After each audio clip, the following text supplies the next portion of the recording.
alive. Well, some of us. For now. Are the crystals alive? Apparently some people think so. I mean, well, hi how do we there. define life form? There is a definition, but I don't think they're gonna hold to it. It's like, do they consume energy? Do they reproduce? Well, apparently they put out energy. Oh, well. We'll see about that, won't we? Or at least according to the thumbnail of this stream, some kinds of energy. Hello, peoples! Yeah, howdy. There's going to be some interesting things in this stream. Welcome to the madhouse. Yeah, I mean, this channel, obviously it's called Creation Science Theater, but I don't want to just limit it to what Christians say, because that can get a little boring.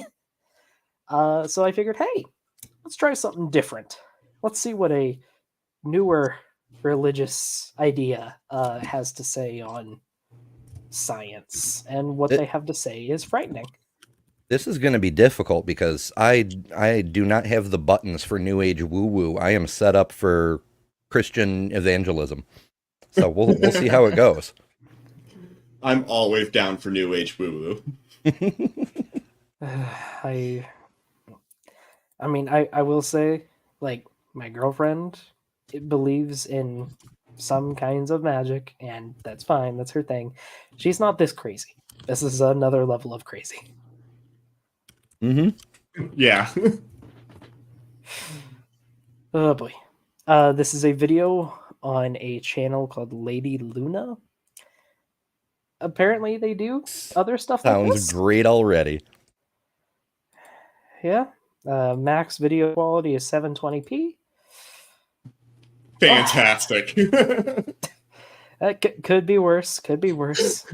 Yeah, I mean, StreamYard's default setting is 720, so whatever. Yeah, unless you want to pay like $100 a year.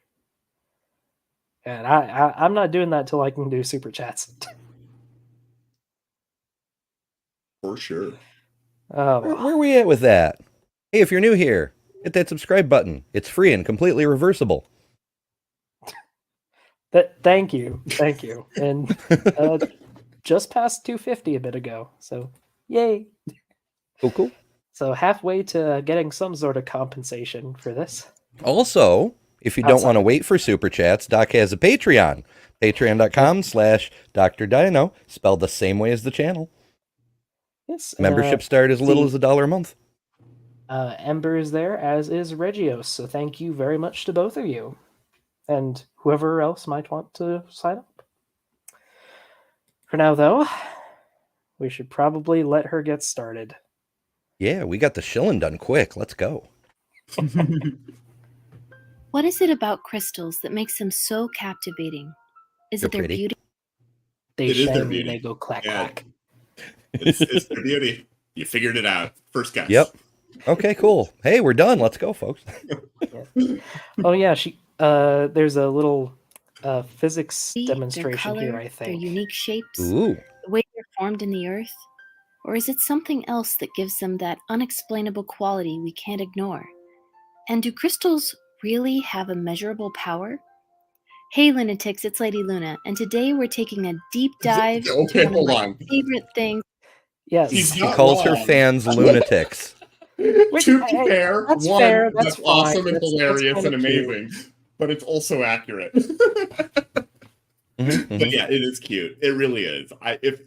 If my name were Luna and I had oh yeah, I'd do that. Followers, I mean, I'd have to have content first, but I don't know how that works. So no, I would totally call them lunatics. I mean, what's a baby weasel called? Is it a pup or is it weaseling? We're a private people, which is my way of saying I don't know the answer to that question, so I'm dodging it. Apparently, they're called kittens. Kittens. Okay, because I was thinking kit for some reason. Yeah, kit or kitten. Apparently, both is used. That checks out. Yeah, that works. Kind of like a fox kit, I guess. Mm-hmm. Yeah. And let's see, Ember. Like, I guess you could call your subscribers Sparks or something like that. Yep, I've Or, got I mean- I've got 3 levels on my thing: Sparks and Cinders and Blaze for the people who just want to really show off. It's for all the Ember members. Oh, I mean, you could also just call your members Embers, right? I thought Yeah, about he it, but that doesn't might already. cause some Cross out confusion. the M. Yeah, actually, it was my resident theist who suggested Cinders be the main membership level name. I'm like, Who's your resident theist? James Miller. Oh. What should mine be? Like, Your resident theist? Oh, they select themselves. Or- They Yeah. have no, like I was a meaning work like, pool or something. what I call my subscribers. Should it just be Oh. chicks? I'm not sure if I should do that. Dinos is what comes to my mind. But I'm Dino. Yeah, it's difficult. Undergrads. You don't want to over infantilize your fan base. Yeah, undergrad chicks or something like that. Yeah. God, shake Nelson. You could have a poll in the chat. People love polls. True. We need a few options though. We got Jake Maybe we can Nelson come in up with- chat talking about Ember members. Oh dear. Here, tell you what, folks. If you have any ideas for what you can be called, feel free to shoot them off, and I'll make a poll for some of the best ones. But, for now, not sure exactly what she's doing here. Tinfoil Reese's looking thing on It's like a this- pedestal yeah. between some amethyst crystals. Ooh, okay, I'm that's sure a it's good one. Yes. Lab minions. Ooh. Sorry, you were saying tapioca? I've completely forgotten. My that's attention span is about. What were we talking about? Exactly. You are a weasel. Yep. Things of all time, crystals. Whether or not you've ever owned a crystal or even held one before, that's okay. Oh yeah, I'm not sure what's going on here. Like why it spins when her hands are like that. I'm sure there's a physics thing. Maybe. Or I- wait, isn't there a thing where like the heat your hands give off cause tiny updrafts? And It could be like a sucks. Crookes radiometer spins for related reasons. Although, if we listen to our Lord and Savior Ken Wheeler, then all of that is nonsense apparently. So Wait, I'm sorry. A winner has been found. Dino Nuggies. there we go. Perfect. There we go. What's up, my Nuggies? It's too good. Too good. Oh, dude. Yeah, no. 10 out of 10. Congrats, Ivan. You have won. Because this video is for anyone to learn more about the history of crystal uses, the science behind their energy, and ways that Oh you my can God. use them in your everyday life. If you're new to my channel, my name is Lady Luna and I make videos about metaphysics and mystical topics. So be sure to subscribe and hit the bell so you can see more videos like this. I The first don't thing to note think when discussing metaphysics means what she thinks it means. Also, I went and checked her website. Well, if I spelled it right. Oh shit! I lost where I am. MeLadyLuna.com. Me Lady Luna. Yeah, it's blank. It's a temporary landing page. Ooh. So like website not set up or got taken down? I don't know. It says thank you for purchasing. This temporary landing page will be replaced when you publish your site. Oh dear. Yeah.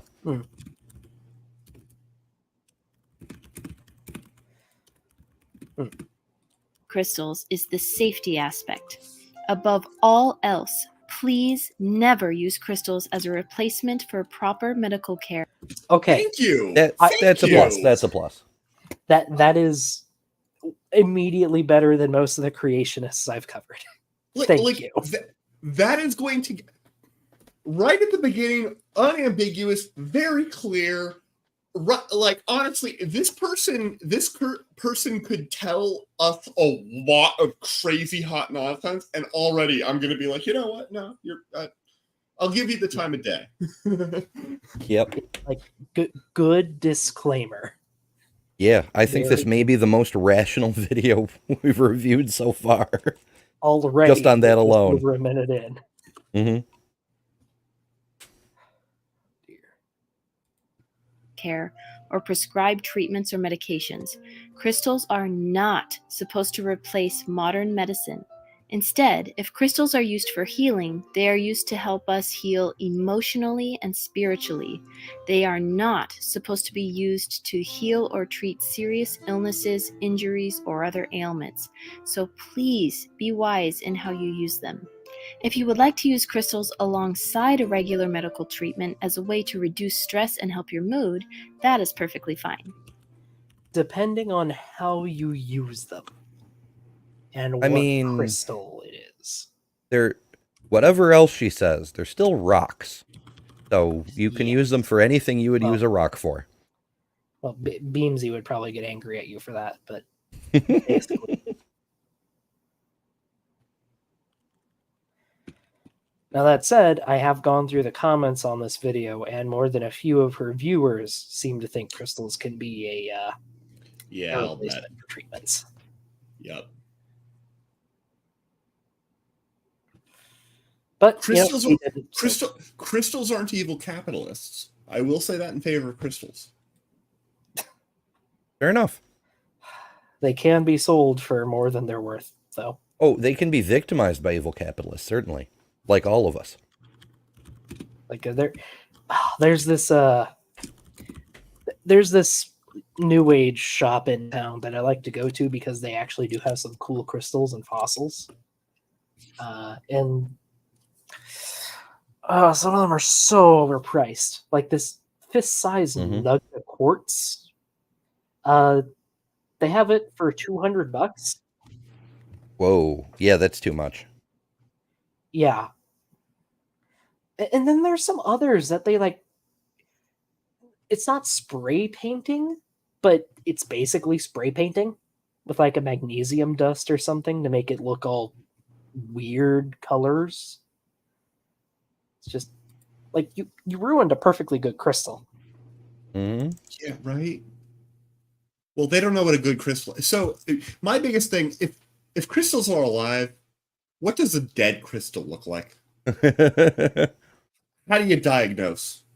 I mean, if it's been poisoned or stabbed or shot through the heart. Oh, yeah. Here it is. Like, this is the stuff they have. And it's just like, why? That's a perfectly good crystal. It's terrible. No, bad. If you want bismuth, make a fucking bismuth. It's super cheap. All right. I mean, it's quartz. You can do whatever you want with whatever. I mean, it's all over the place. It's cheap. If you want to cover it in other metal, I don't really care what you do.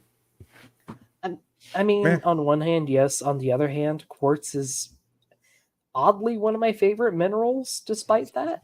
It's super awesome. You can use it to make clocks and radios, all sorts of stuff. Mm-hmm. It's nuts. It's really neat. You can use it so much. And it's pretty on its own. It comes in so many varieties. Yeah. It's like 100%. Like legit, there's a variant of quartz that is my favorite type of crystal that I've ever seen. It's called rutilated quartz. Sounds rude. It's what happens when a mineral called rutile grows within quartz. It just creates these like little rods within the crystal, and they're beautiful. I love it. Like, oh, that's a really pretty one. Yeah. Pretty neat. Yeah. Oh, Onshare doesn't know the difference between crystals, rocks, and gems. So, crystals are an ordered mineral, or are a mineral basically.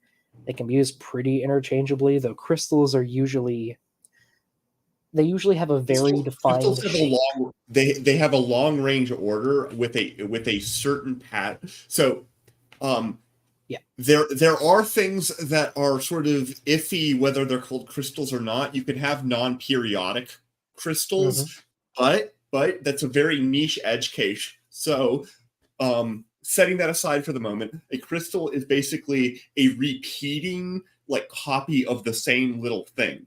There are a total of, I believe, there's exactly 18. You can prove this mathematically. Unique ways in 3 dimensions of sort of ordering a crystal in a way that will just repeat, and every other version of it is sort of a combination of those 18 core ways. So it's a thing. I think there are more than that, but you're not entirely wrong. It might be 24. The Bravais lattices is what I'm talking about. I'm talking about the Bravais lattices. Their habits.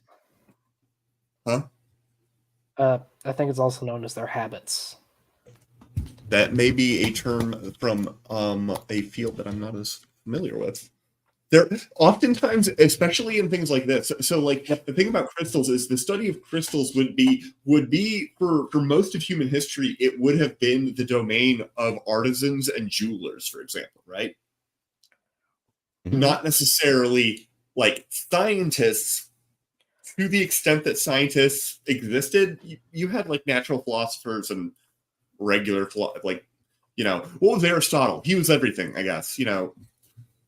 Jack of all trades. Didn't do a lot of it super well, but did it better than anybody before him. So, you can't mock the guy too much. Going what by Wikipedia, I'm counting at least 42. Those aren't the Bravais lattices. So a crystal habit is like the external obvious shape of a crystal. Oh yeah, no, that can be totally like 42 that can be a lot of natural things. ones. That can be a lot of things. What I'm talking about is the molecular structure of how the atoms are arranged. Like for example, in sodium chloride, you have basically alternating like alternating. Great element name. Sodium and 121, and then it goes induced. Yeah. But yeah. Right. Crystals are cool. Anyway, that's yeah, rocks. I'm gonna block you from this chat. Stuff. I'm going to block you from this chat. Are you talking to me? No. I am partial to carbon-14 Anyway, that's what crystals are. Gems are polished crystals. Yeah. And rocks are just an aggregate of minerals. What would happen if you made a diamond out of C14 though? Like all C14? That might be problematic. That might be dangerous. I'm not sure. Oh yeah, that would be probably be dangerously radioactive. Yeah, but it would eventually just decay into nitrogen and decay into nothingness. But I'd have to do the math. I honestly, it's very difficult to tell sometimes with some of these things because, generally it has a fairly speaking, short half-life. Yeah, exactly. But just a few thousand years. Like it's way shorter than like uranium. It's like carbon-14 is like the perfect sort of like middle ground of like the accessible sort of like time ranges, because it's longer than anything that you normally like deal with, because most times are been around for a while. But it's not like, the stuff that's very short-lived, you have to have like a reservoir of the thing that creates it, because otherwise you run out super fast. And hopefully it doesn't run out super fast while it's inside of your system, because that's what causes the damage. So crystals are single mineral rocks. No, a crystal is basically just an ordered mineral. Yeah. And then those minerals make up rocks. You have to have more than one type to have a rock. But it has to be on like the atomic and molecular scale, like the ordering. Well, that's for mineral, and then crystal is repeating into the macroscopic scale, right? I think so. Yeah, that sounds. Also, it's one of these things that honestly, scientists are a lot more loose with a lot of words than I think most people appreciate because they focus so much on the times when we're not very loose with it. And those are times that come with math normally. So, I mean, it depends. We can also be absurdly pedantic. yeah. But I just put a link ask in the Beansy if chat ice for. is a mineral. Oh, well, yeah. Well, water doesn't count for anything. Okay, water is its whole own thing. No, it is just ice. Is ice a mineral?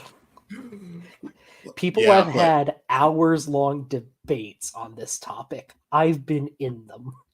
I'm telling you, people they only get so worked up over it specifically because of their humano-geocentric view of how things ought to be. If we lived on a planet where lead was liquid, they'd go, "Oh, lead's not a mineral.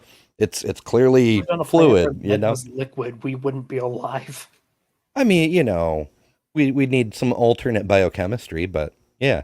I dropped a link in the chat for my preferred crystal vendor, who comes to the Comic Con I run in Watertown, and they have much more reasonable prices. do they have like fossilized opal? That's my Maybe. favorite. That's I haven't my gone through their whole favorite. thing. Like, the thing that I want is when you have an opalized fossil. In my opinion, of all of the stuff that you can find in the dirt, that is the coolest. Mm-hmm. Oh, I love that ammonites are particularly particularly susceptible to opalization. It's so beautiful.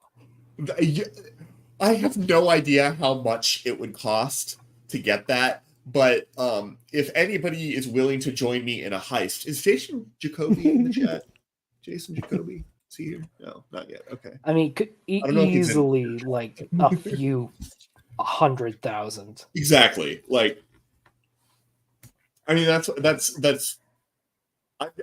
I didn't even know that they existed that big. That one looks fake. The one behind it looks more real. That one like actually looks fake. Damn. This one, maybe not this one specifically, but I have seen one that looked almost exactly like this at the American Museum of Natural History. Maybe, but I mean, I could also see that being a piece of wood carved, shellacked, and then painted.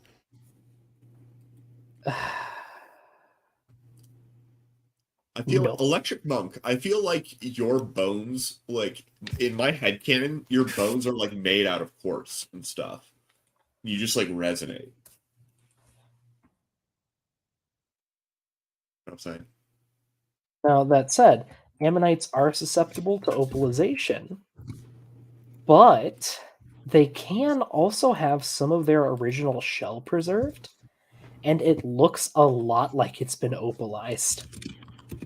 Like, here's an ammonite fossil with original shell. Oh, yeah, it's got that sheen. Yep. Yeah. Like a mother of pearl sheen. Yeah. Ammonites are great. I wish they were still around.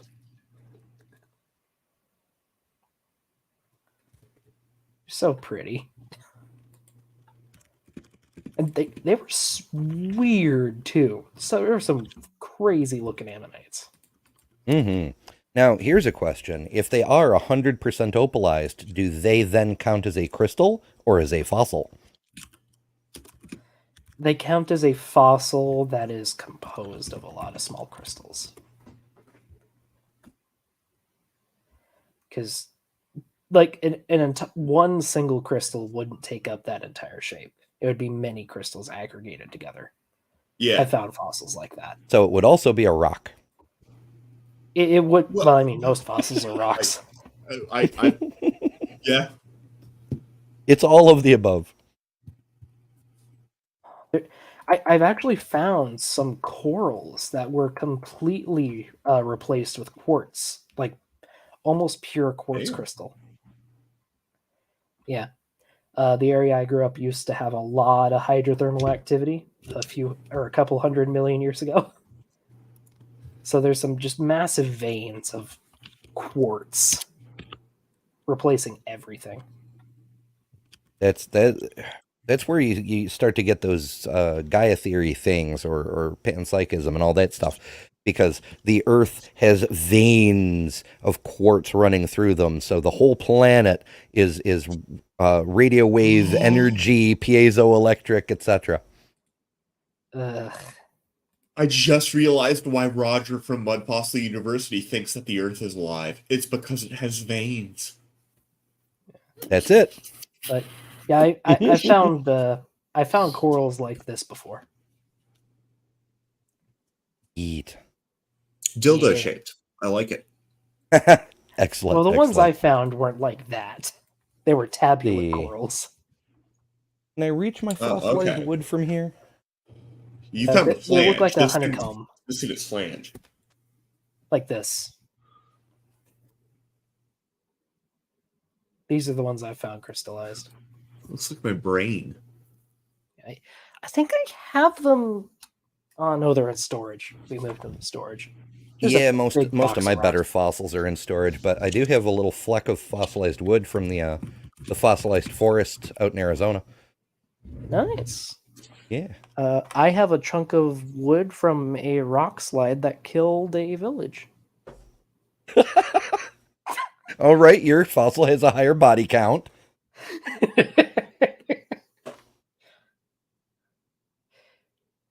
It happens. It happens.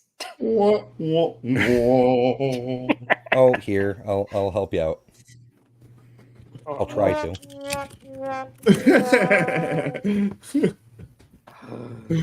I gotta fix the delay on that one. So, what exactly are crystals, and where do they come from? Let's take a look at the science of crystals and what makes them so powerful. As the magma moves towards the Now, the stuff here is actually pretty accurate, and Look at it, because they stole it. Cut and paste. yeah, I mean, there's credit here, but yeah, Yeah, no, and for the record, this may be an unpopular opinion. I am a lot more willing to give people slack for things that other people will sometimes call plagiarism or something, because there have definitely been times when I'm like, I'm about to write 3 paragraphs, and it's not entirely clear always when I'm supposed to cite sources. So, like, what I'll do often is I'll say, I'll give the sources right at the beginning and like at the end, but literally every sentence is drawing from some of the ideas, because that's how all of this works all the time. well, I mean, there are different citation methods that will let Yeah. you do that. Yeah, but my point is, do I cite the same source in every single sentence? And I've never actually shown somebody an example where I'm thinking about this and like I walk through it.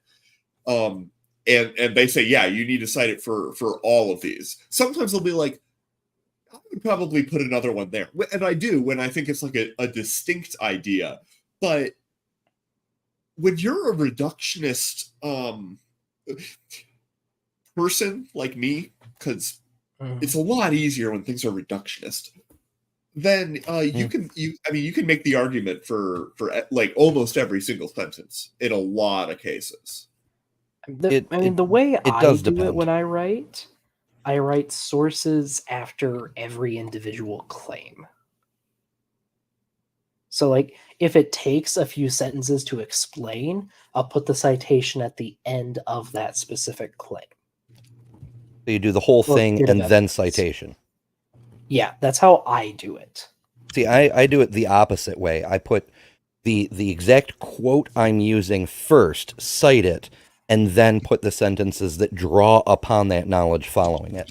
And then next citation, so on. Well, it's hard to say a catch-all, but I do that as well. But that was my normal method. And sorry, I got a quick call I got to take. Be right back. The phone is ringing. There's an animal in trouble somewhere. Can you tell how old my kids are from the cartoon songs I know? I can't. Sorry, I was thinking about what Maya's because Maya said in the chat you have to put sources after every claim. And my point is that every sentence has a claim. Literally every single one. If it doesn't, then you don't write the sentence because it's not doing anything. If the sentence isn't doing anything, and it's not, and I'm not talking about for the record, I'm not talking about the part in my scientific writing when I am presenting my data. I'm talking about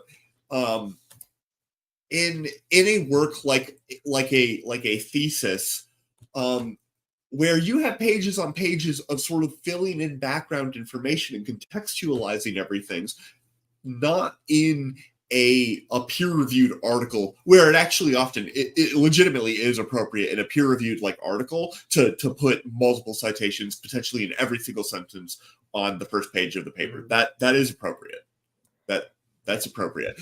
But doing it in a thesis, what I do is I say in a full sentence, this is going to basically be following these sections of this text, and then I'm filling in some of the mathematical details as I see fit for the presentation that sort of I'm trying to make. And then it becomes obnoxious, and you sort of get it with a catch-all beginning thing at the end, which you can't get away with in a like an article, because you're not allowed to crib that much in an article. You are in a thesis because they're different things, and they're more like mini textbooks. Yeah, and like the big takeaway is plagiarism is confusing. It is confusing, and it's very bad. It's very bad, and if you're ever like worried, like every example for the record, just like cite. Yes, exactly. And I will do that, and I end up citing people 3 times in one paragraph. But like, when I did my debate with Kent, I had to make the choice between literally citing every sentence or just citing at the end of the paragraph in my presentation. I just did the end of the paragraph. Well, it's a know your audience and a situational specific kind of thing. Yeah, there are people where sometimes, and sometimes I'll try and do that. But if I'm citing like a specific thing, and sometimes you just sort of you get a feel for it, you know. You kind of know when you're supposed to. You're like, oh, I described this work as a groundbreaking experiment to determine the existence of a preferred ether frame in the 1800s using a large optical interferometer on a bed of mercury. I gotta cite Michelson and Morley. Like, I gotta cite it then in that sentence. Yeah. And one thing I will say, when you're citing things in college, big important question. Does the assignment have a word or page count requirement? Because if it does, I'm citing every damn little thing. Well, see, sometimes though you have to fit it into a limit. Like if I've been in, have you ever been in if it's a minimum, if it's a minimum, yes, but there was a threshold in my education where like it went from there being a minimum to there being a range. And when like when I did my comps too, I was supposed to write like, you know, a review. It wasn't for publication, a review paper, and it was supposed to be between like 3,000 and 5,000 words or something like that. And I was very specific when I turned in my word count, which was like 10 below the upper limit, that they had not specified figure captions or footnotes or appendices. So I just did not include those. And I totally got away with it. It was great. Nice. I mean, look, there's some professors, like if there's enough students, they just see you hit the page requirement. Yeah, you get an A. Oh, yeah. I have had that situation. I've had more professors with a maximum word count than a minimum word count. But that may be because they had me in their class, and the first time they don't do it, they get 20 pages on a 2-page assignment. Yeah. Okay, you class, you're all freaking psychopaths. Here's the limit. Yup. That was a fun tangent. Hell yeah. Anyway, You invited we get a us. little bit of educational material now. Towards the Earth's surface, it crystallizes to form young, hot, igneous rocks. The heat from these rocks Ooh. Sign up now for Young Hot Rocks. Is there an No area. OnlyFans link? Do we have an OnlyFans link for these young hot rocks? Oh no. Because I mean, these solidifying tubes that Rise they're ground. showing, just amazing. Yeah, they're hardening. Yeah. It's getting hard in here, all these young hot rocks. water towards the surface. As the water cools, ions precipitate out as mineral crystals, including quartz crystals from silicon and oxygen. Yep. Feldspar from potassium, aluminum, silicon, and oxygen. Yep. Galena from lead and sulfur. Many Like, of these crystals have signature I don't have much to add here other than, yep, that's how that do. Yeah, surprisingly Like, good quality. Although- they think it be like it is, and it do. Yeah. And a fun fact, Galena over here is actually a surprisingly important source of silver. Because it incorporates silver into its structure when it should do lead sometimes. Uh-huh. Silver's a really handy material. Mhm. It's But it's actually an a excellent high conductor. rate too. I think it's like 1% by mass is going to be silver. Really? in Galena. Wow. And it's pretty easy to separate out. That's awesome. In World War II, I think it was as part of among other things, also like the Manhattan Project, that there were like specific crazy high electricity requirements for certain things. And the United States government bought all the silver, all of it. Mm-hmm. The government bought all of the silver because silver is a better conductor than basically everything else on the periodic table. Gold is also amazing, but I don't think it's quite as good as silver, which is probably why gold is yellow and not colorless, like silver is colorless. So. Mm-hmm. Well, Also, it's silver. God damn it, Sydney. I mean, if Beamsy's not here, somebody has to. He's not here yet. He might show up later. I'm hoping. But yeah. Oh boy. Yes, silver's a really, really good conductor. It's just not used so much because it's more expensive. And copper is almost as good, but way cheaper.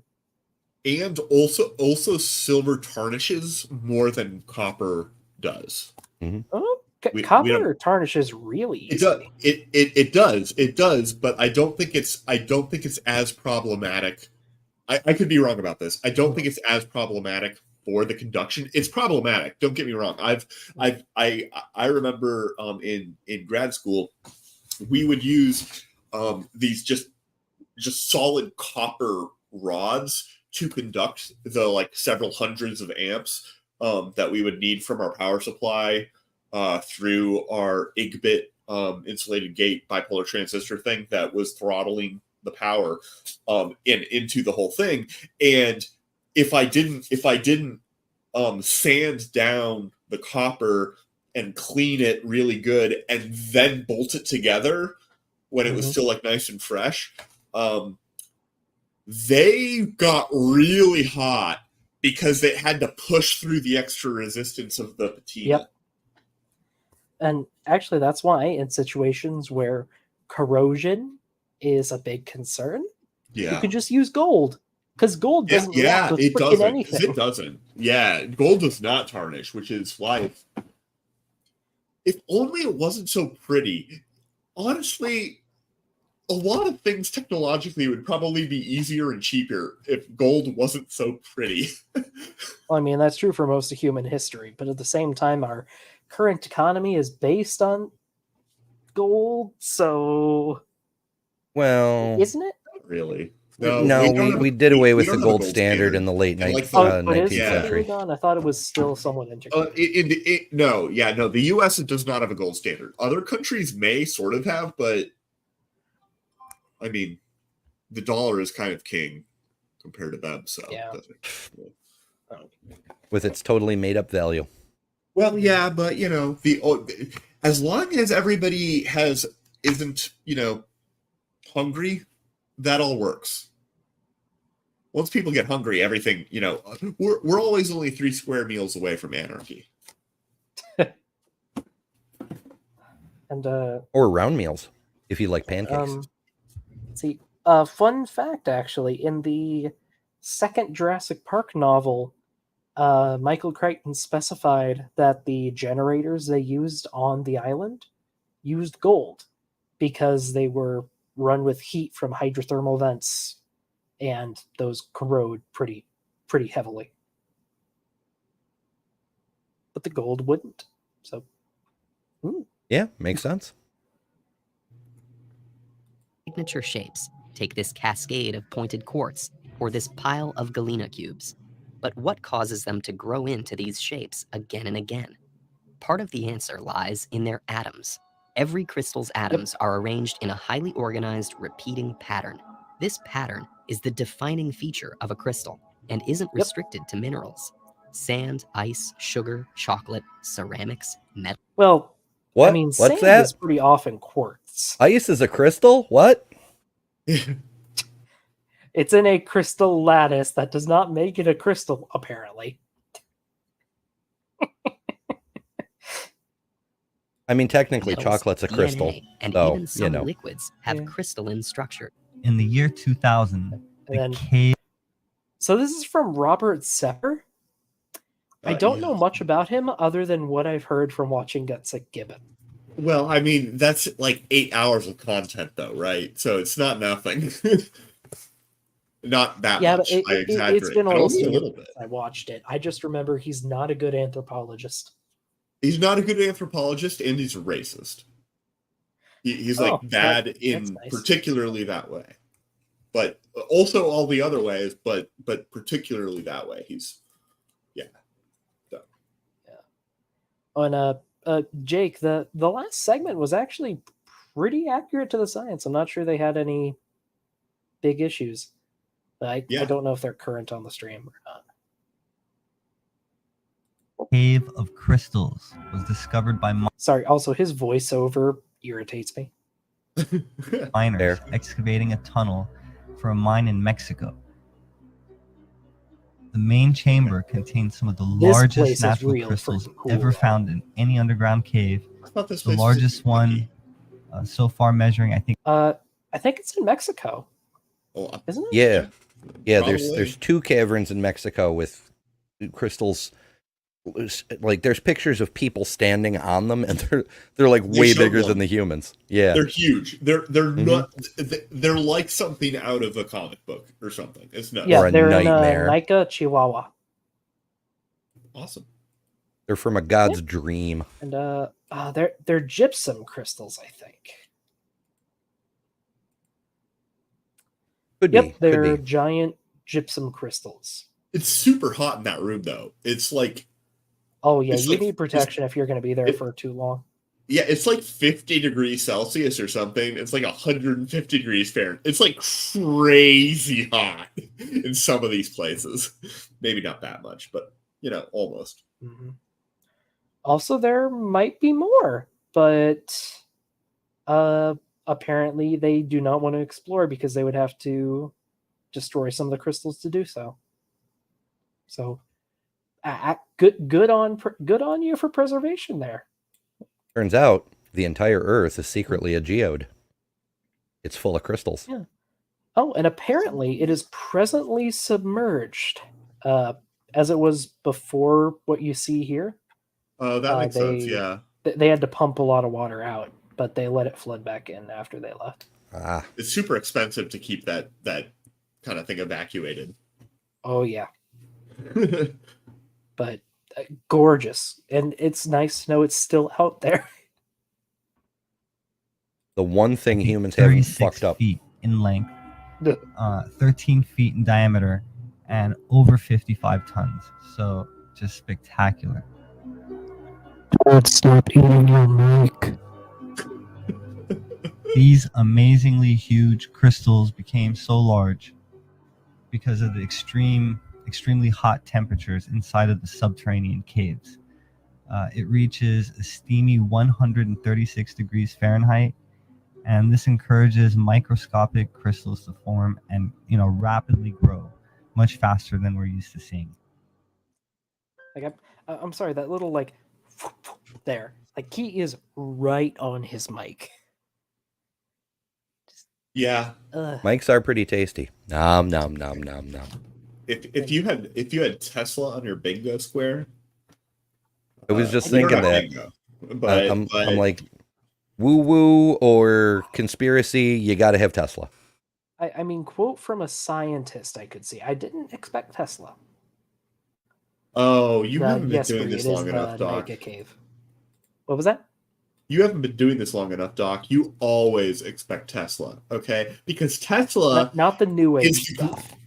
The Christian Tesla- stuff I'm much more familiar with. he's the greatest physicist, scientist, god man, ubermensch of all time. Don't you know? Oh dear. Yeah.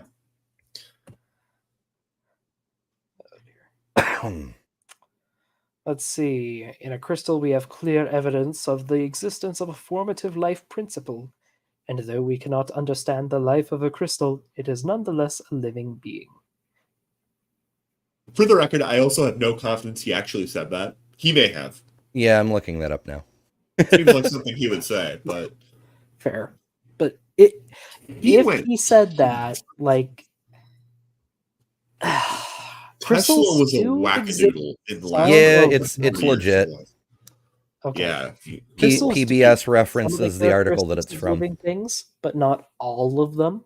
So Yeah, right. Exactly. There's a reason. There's like eight criteria or something, Yeah, and there's a they do bunch. not have a metabolism of any sort. Yes At and all. no. There are some crystals that do need to readily reuptake minerals to maintain their structure, but that's not exactly digestion. No, yeah. Like there's no digestion going on.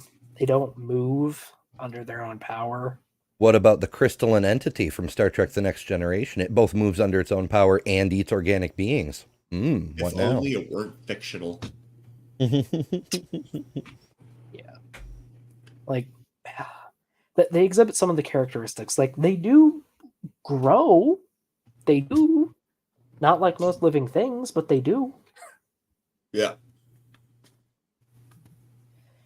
So Well-known inventor and engineer Nikola Tesla famously said, "In a crystal, we have clear evidence of the existence of a formative she life reads it. principle. And though we cannot understand the life of a crystal, it is nonetheless a living being." So what did Tesla mean by this? He, much like other well-known inventors in history, believed that all is energy. Everything on this earth has an energy that vibrates at its own frequency. Tesla also said,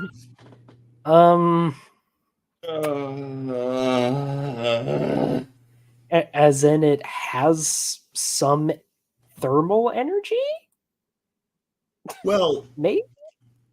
to steel man the argument, according to quantum mechanics, everything is going to exist according to its solution in the Schrodinger equation. And solutions to the Schrodinger equation are going to have an energy, and they are going to evolve according to e to the I times omega t, where omega is equal to energy divided by h bar of the eigenstate under question. So that means that they are evolving with an oscillating phase, which is a frequency, but none of it means what these people think it means. It doesn't, okay? It's quantitative, it's specific, and it doesn't mean that you can, like, snort crystals and cure your cancer. Sorry, I gotta take another call real quick. It's absolutely maddening. But, yeah, there is, like, a vague sense. vague sense in which things do vibrate, and energy and frequency are directly comparable. Sorry, I cut you off. Yeah. All No, I right, was just I'm sorry, doing. guys. I'm going to be gone for like 2 or 3 minutes. I gotta go do a thing. Oh, That's fair. I shall return. I can Things hold on. attached. Can you make me big? Because I can do whiteboard action. Ooh. He may have left. Yeah, he may already be gone. Okay. Well, close enough. We're all size changing. There we go. Okay. So now here's the thing. Let me get out the whiteboard. Okay. Where's my marker? I gotta find it. That's a permanent marker. So the thing is, everything, if quantum mechanics is true, and we have literally no evidence to support the idea that quantum mechanics is not true, like except the AC/DC cover. It's made of qubits. I don't like it when you say things that I don't know how to respond to, Ember. Okay. So you got like I and I d psi dt equals h bar psi. Okay, and what this means, this is the thing. This is the Hamiltonian, and the Hamiltonian was a great musical. The Hamiltonian, like, is the thing that tells you about all the energy in your system, and psi is the wave function, and psi is the thing that tells you about what like is actually happening in the real world, and it tells you everything that you need to know to figure out any like answer to any equation. And so if you have, for example, like the infinite well, then you have that thing, and you have certain solutions like that, and like that, and like that, and it's all about boundary conditions and all of that stuff. And these all have different eigenfrequencies and eigenenergies and all of these things, and they evolve and will interfere with each other, and none of it means you can smelt crystals and cure cancer. None of it. Are you sure? I'm sure. But it's a real thing that this is why quantum mechanics is so easy. Jackson Earl wants me to explain again using puppets. Fair enough. I don't have any puppets. How about socks? You can use socks as puppets, especially if you put little eyeballs on them. Okay, so this is my pizza sock. Okay, it's got pizza on it. Let me find Nice. my. Oh, there it is. There's my Einstein sock. Ah, this will be perfect. This is I'm literally, it was on the floor next to me, and it's got Einstein and it's got physics equations. Okay, I am a proper nerd, chat. Like, you have no idea. It's fantastic. Okay, so I am a quantum field. I want to exist and be allowed by the laws of physics. I'm a bunch of equations on the chalkboard. I don't really know where to go from here. I'm starting to feel really stupid. So I'm just gonna stop. Yeah. Do socks count as underwear? I don't think socks count as underwear. No, I don't. I mean, they're under your shoes, but it's perfectly acceptable to take your shoes off and just be in your socks. So I don't think they do. Yeah, exactly. I'm like, I don't think these count as underwear. But yeah. A fun random question, though. So boundary conditions, you say? Yeah, no, boundary conditions are the worst, dude. Boundary conditions are like the hard part of solving a differential equation. So what the boundary conditions are, like, you've got this thing right here. If you pluck a guitar string, you go pluck, it's gonna oscillate, and it's gonna oscillate either like this or like this. Or, and I skipped one here. Did I skip two here? I missed. No, I skipped one here. Like that. But you could also, because you always have to have the ends fixed. That's your boundary condition. The ends Gotcha. of your guitar string have to be fixed. And the ends of your wave function also have to be fixed. Because there's also a term generally in the Hamiltonian, you expand this, and there's also going to be a term that is a derivative in terms of space. And that's when it gets over here, you can't have anything here because this is infinitely disallowed in this example because it's the infinite square well. Sorry, this is a lot of stuff that like you don't get to until college quantum mechanics. So just go back to the guitar strings. You've got the boundaries because the ends of the string, like where you're putting your thumb and pressing it against the like little metal bit to change the tune, what you're doing is you're changing. Yeah, is that what they're called? I have no idea. But you're changing how long this is. So instead of it being always like fixed at this end, when you squeeze it,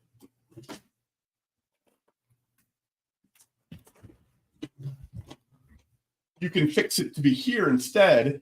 And now your string has to oscillate like that. Mm-hmm. And it's got a shorter wavelength and it has to go like a lot faster. And, that's why it has to do it. But it's all because of what is happening at the boundaries. And then the stuff in the middle is just obeying sort of the laws of physics according to how it's being tugged on the thing right next to it. So everything's always sort of being affected by what's right next to it. That's like locality. That's like what Einstein was super obsessed with, was locality. Yeah. That reminds me of a physics puzzle that I myself haven't been able to answer yet.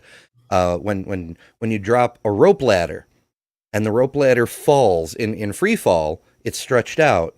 But when the bottom hits the ground, it starts to compress faster than it's actually hitting the ground. I have watched that. Veritasium did a whole thing about it, I think. When I have sat down and thought about that, I'm like, okay, I get it. I can physically, intuitively get it, but then I forget about what I understood, and so I don't actually get it right now. That happens with a lot of things for me. Yeah. One of those things that just will not stay in your damn head. It doesn't want to. It's so what I do in that case is I think about it like as clearly and explicitly and precisely as I can, and I write it down. I don't write down I am alive. I write down as much detail as I can. Hello. But I don't write down every single itty bitty thing because, there's sort of too much and some of it's kind of intuitive. But what I do is I write a sentence saying, I understood this and it made sense and it worked and I convinced myself it was true. And then sometimes I'll put the date there because then I can be like, okay, I trust that past Vandy thought about this careful. And it's fine. So I still figured it out. I just can't remember all of the steps simultaneously because it's a lot. And that's why I do physics. I only have to remember 20 things at once, as opposed to chemists, which have to remember 20,000 things at once. It's so much harder. Fair enough. And I remember that rock go clack clack. Yeah, and it has bone. Yeah, we all have our limits. But yeah, that's the thing that's always puzzled me. It took me forever to figure out why you can't make a clothesline perfectly straight. I'm like, but why though? If I apply more force, it should get straighter, and then eventually it snaps. And I'm like, why though? The ladder thing, it just, oof. It's a big oof. But I do understand that it's related to that colocality thing where everything is dependent on the movement and relationship of everything else.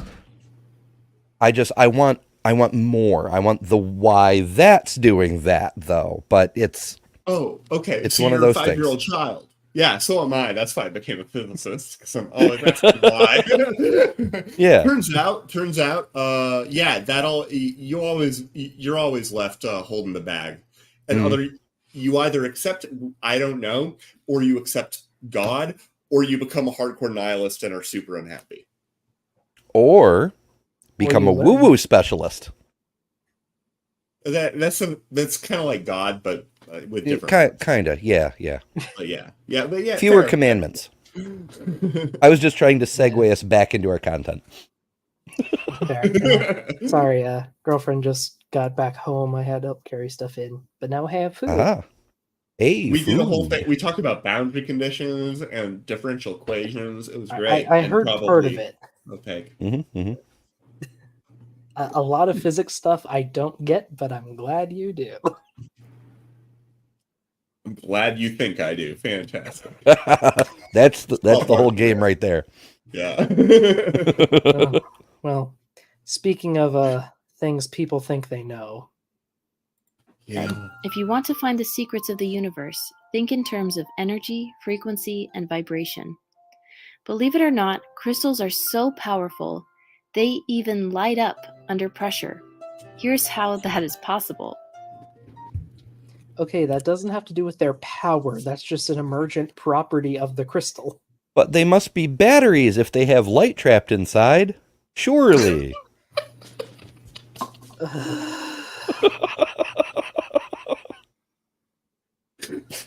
Tell me, have you heard of flint? The place with all the lead in the water? Oh, sorry. No, flint that makes sparks. I actually had one of those permanent permanent matches that was basically it was a bit of wick inside a piece of flint that you would dip into some Zippo fluid, and then it had, or no, it was steel and there was flint on the side. So you dip it in the Zippo fluid and just scrape it along the side, and it had permanent match. Yeah. Anyway, flint is just quartz. Just quartz. I did not know that. And when you hit it, it makes a spark. Huh. So you can use any old quartz crystal as a flint if need be. That is handy to know. Usually a fresh broken surface does work better. Is it? So Sydney Raptor asks, and I legit don't know the answer to this, but I would think probably not. If the piezoelectric isn't that where principle force is is translated into light or energy? It's electricity. It's where strain on a crystal manifests also as a voltage difference across the crystal, which you can imagine vaguely making sense. You're literally straining the electron bonds and stuff, and that causes an electric field across the crystal. And so it's how crystal, they oscillate. So you know how they the crystals oscillate. The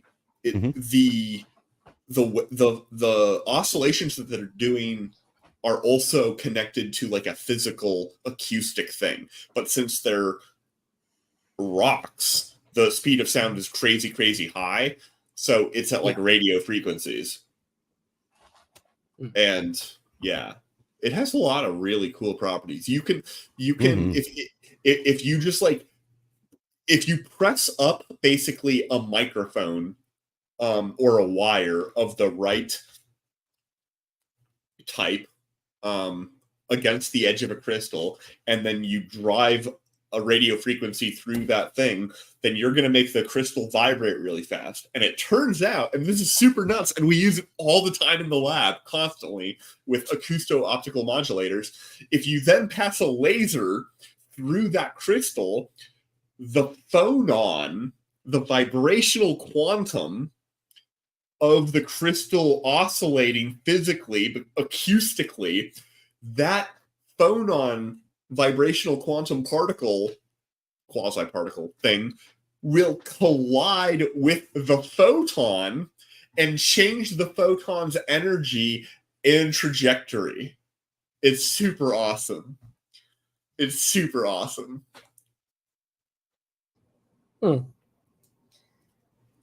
Slight tangent, but that does kind of make me curious about something. So I know just one thing? Photons aren't supposed to have any mass. Yeah. But when they impact something, they generate a force? They have momentum. They have momentum, but not mass. But don't you need mass to have momentum? Kind of. So this is where we get into the weird stuff that I work with. There's some theory, well, I should say hypotheses, because nothing's been confirmed yet. We know that when we take an electron and a positron, they annihilate into electromagnetic radiation. We have a thing with mass and a thing with mass that create a thing with no mass. So the TLDR is the photon does have mass. The electron is, let's call it +1 mass for easy math. The positron has a -1 mass, which is functionally identical in every possible way, except when it combines with something of +1 mass to create a net 0 mass. So it's not that photons have no mass, it's that they have 0 mass, because it's a +1/2 and a -1/2. The same way we then get shouldn't they have zero charge in momentum, protons. Or is the equation more complicated? Well, Like, are you it's... converting the energy of the proton into mass in the equation? Yeah, you'd have to use an absolute zero to figure out the momentum, or not an absolute zero, absolute value. So you'd the +1/2 and the -1/2. You have that though. With a photon, you have an absolute value for the energy though, because of the Planck-Einstein relation. It's to some extent it is kind of one of these things that I sort of just take it as you can have momentum without mass if you're a massless particle. Because the momentum of a photon is equal to Planck's constant divided by its wavelength. It is true that it may be useful to think about it in terms of it having 0 mass as opposed to it not having mass. I had not thought about it before that way, actually, Ember. That's quite interesting. But I don't have a great intuition for why it is that way, other than there is a sort of there is an equivalency between mass and energy from E = mc². And like that's a thing for sure. And so the idea that you could have a little packet of energy and that it would therefore have properties that massive things have, like momentum, is not like crazy and totally out of left field. Yeah. So would it be mass possible equivalence to that checks convert out. the energy of a photon into mass? Yes, it totally is. It's absolutely possible to do that. There is a limit to cosmic rays from photons. We don't see them above a certain energy because when they're above a certain energy, they can spontaneously turn into an electron and a positron, exactly like Ember was saying. And so this super, super high energy gamma ray just suddenly turns into other stuff. It's super fun. So could it be something like the could it be something like the act of the photon on a mass would convert it to a positron or electron at that instant? Thus, the energy would be transferred? Or am I not understanding correctly? Say that again. The photon impacts something, and at the moment of impact is converted to a positron or electron. Thus, it has mass and energy and a velocity, so it could impart its momentum. That, I think, is a lot of the intuition behind what Feynman diagrams are. So Feynman diagrams are ways of basically drawing particular little patterns. So what you just described would be given by a Feynman diagram that kind of looks like you have like an electron, and I don't remember. I don't know quantum field theory all that well, but you have an electron here, and I think that's how you would describe it. And then you have a photon there, and then you would have like other stuff happen, and generally you would have the electron like coming out as well. And this would be like a Compton scattering sort of event, and then you might have the electron come out, and then a photon of a different frequency come out. And this is a Feynman diagram, and it's a little squiggly little picture, and there's a bunch of different other things that can also happen. And this right here, this equals a mathematical expression. This, and this are all integrals. They are all big, ugly integrals that look like something like that times like p squared plus, and there's other factors and everything, and then you're integrating this over all space in a four-dimensional space time. So you've got it's crazy. It's a lot. He hates it, Precious. It's precise and it is mathematical. And so I have my quantum field theory textbook here, and I opened it up to a random page, and you see Feynman diagrams. And then you see an equal sign, and you see a math equation. Do you see that right there? I think so. Almost. Pull back a little bit. Your camera's having trouble focusing. But yeah, I see it. Yeah, so there's a little drawing and a squiggly, and then there's an equal sign, and then there is a math equation. Because that is what the Feynman diagram is. The Feynman diagram is just this guy who really liked to play the bongo drums way of organizing math. Okay, that's fantastic. That's actually interesting. I learned something there, and I don't get physics. Yeah, I didn't. But also, I think it's a testament to how nerdy my audience is. We gained viewers during that. Hell yeah. Go viewers. But yeah, Doc, I think the crazy Feynman math notwithstanding, I think what you described is kind of like the photoelectric effect, where a photon hits an electron and emits another electron, because the positron side of it gets absorbed by the electron, they annihilate, and then you get a photon. It's just weird shit. It's very those are all. You could, if you were to try and calculate the odds of detecting an electron in a photoelectric effect experiment, the thing I just wrote down would be how a way that you could do that. All right.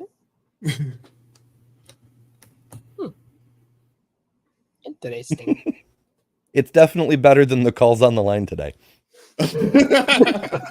We're only 4 minutes into this. The last one, that guy wasn't terrible, was he? Yeah, the last caller was all right. I mean, he had this weird fetish about sticking forks in his ears or something. I don't know. I wasn't listening. I don't need your judgment. Sometimes nature can provide you with tools that you never expected. Along rivers and lake shores across the world hides an interesting little secret. You see, recently a fisherman introduced me to one such tool, producing light from river stones. And you can use river stones or landscaping stones, as long as they're translucent. Now, I'm not talking fire-starting flint. No, I'm talking a really cool phenomenon called triboluminescence.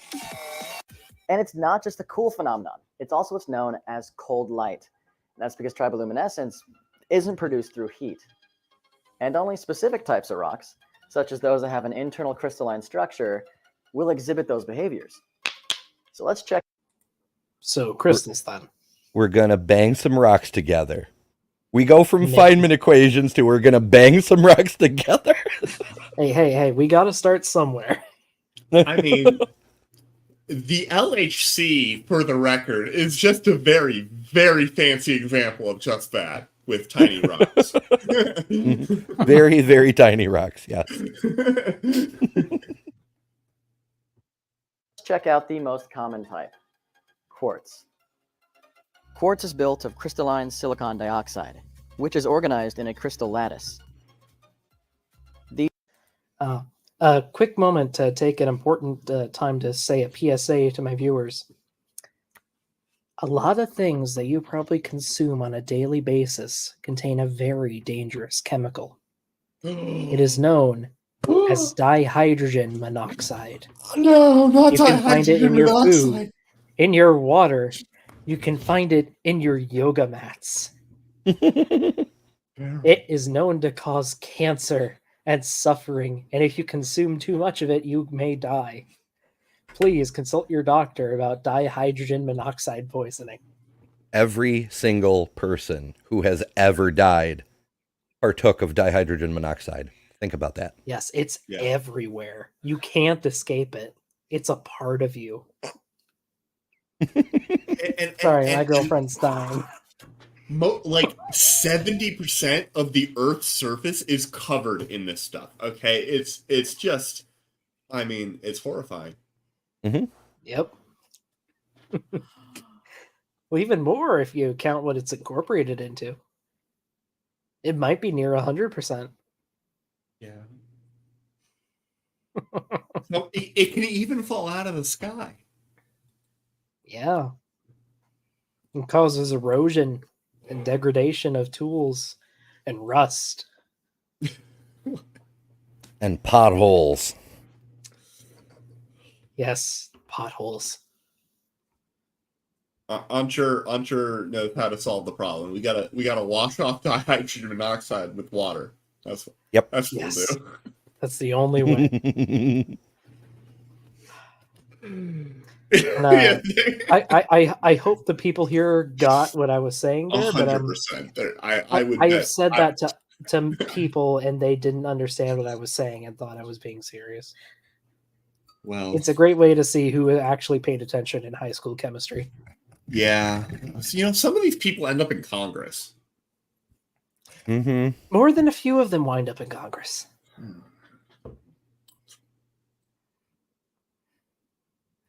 Give your state legislators a science test, people. I'm betting there's like a 30% pass rate. Well, see, here's the problem, though. There was a movement to try to make scientists take public office. And the scientists revolted because it meant they had to leave the lab for however many years the office was for. They were like, no, I don't want to pass laws about jaywalking. I want to play with my protons and shit. Protons are awesome. Man. Protons are awesome.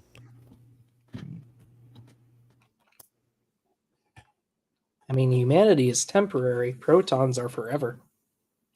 Well, asterisk on that one. Yeah, I mean, as far as we can tell, though, and we've been looking, because let me tell you, if protons weren't forever, it would solve a lot of problems in physics, as far as I can tell. And yet, they seem to be forever. Free, isolated protons.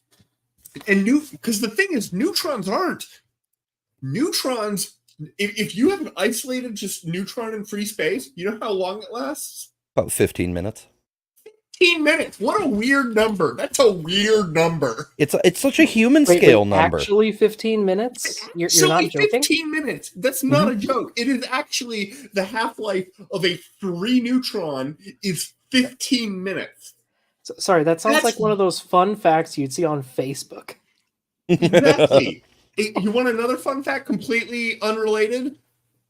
Go what? The distance light travels in 1 nanosecond is almost exactly 1 foot.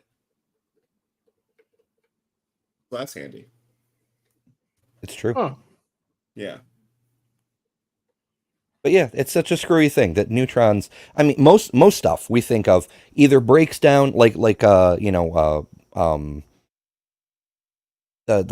tau neutrinos and shit, and so much shit decays in like a millionth of a second, and other stuff decays in like a billion years or more. But neutrons, like uranium 15 and minutes. Potassium. Yeah, right. Yeah. It's insanely maddening. It's almost as mad. I mean, okay, that one is more maddening, but there are certain things that I find maddening, and one of them was a recent It might have been a Veritasium. I can't remember. It was a video I saw literally either this morning or yesterday, and it was like why why golf balls roll out of the hole and they don't hit the bottom. They don't hit the bottom of the hole. They like magically turn around and come back out. And there's a physics reason for it, but Yeah, it's because they're dicks. right, exactly. But it's actually super screwy. And if you calculate it, the ratio of how they do some oscillations has a 7 in it. And 7s never show up in physics. 7s are very rare in physics. I'm just saying. Sorry. I mean, speaking of the lifetime of particles, how about Francium? It doesn't want to exist. I'm not familiar. It's it is an element with a half-life of 22 minutes. Yeah, And it's longest lived. I think so. Francium is the one right below cesium, right? It says it's 87. I think that's no. Wait, is that okay? Let me just check.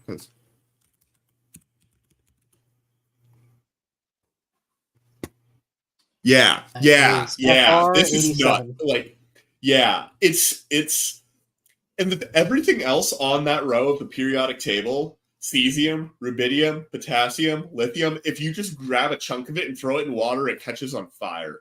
Oh, it doesn't catch on fire, it explodes. Lithium catches on fire, potassium does half and half, rubidium and cesium, those explode. But awesome. Yeah. Like here's a chunk of pure sodium.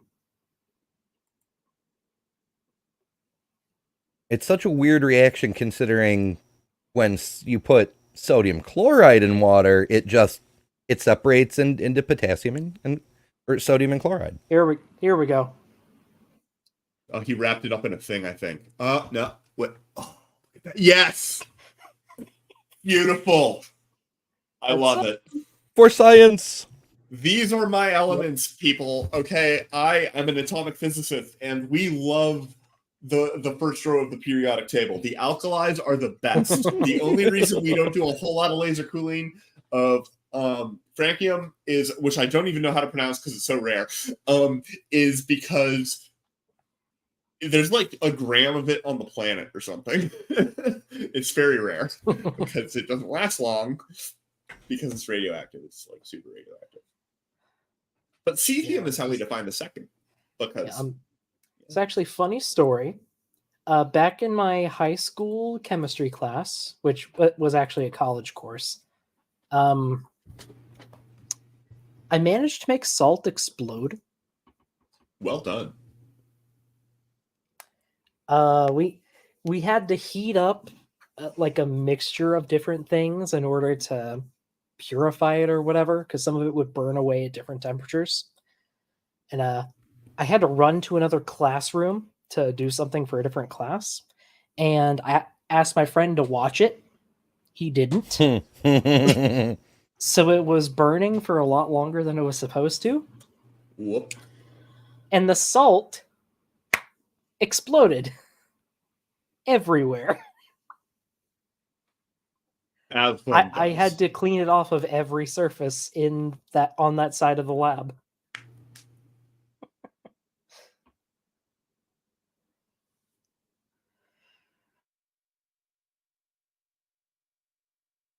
There must have been like a pocket of water in there that expanded.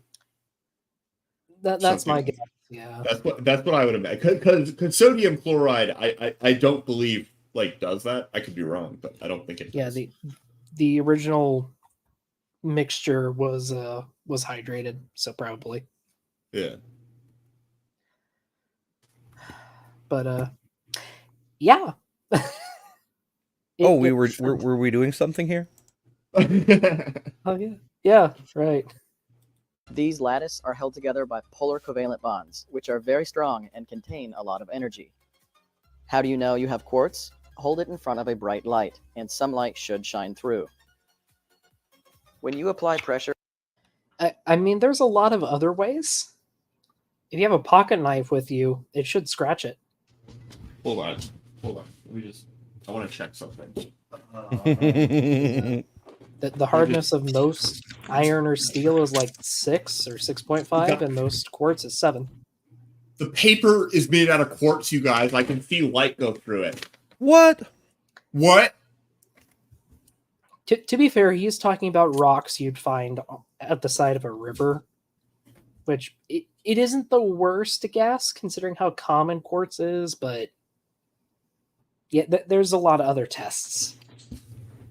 Yeah. That said, I can walk down a river and yeah, I'll immediately see, oh, that's quartz. That's quartz. More quartz. Quartz.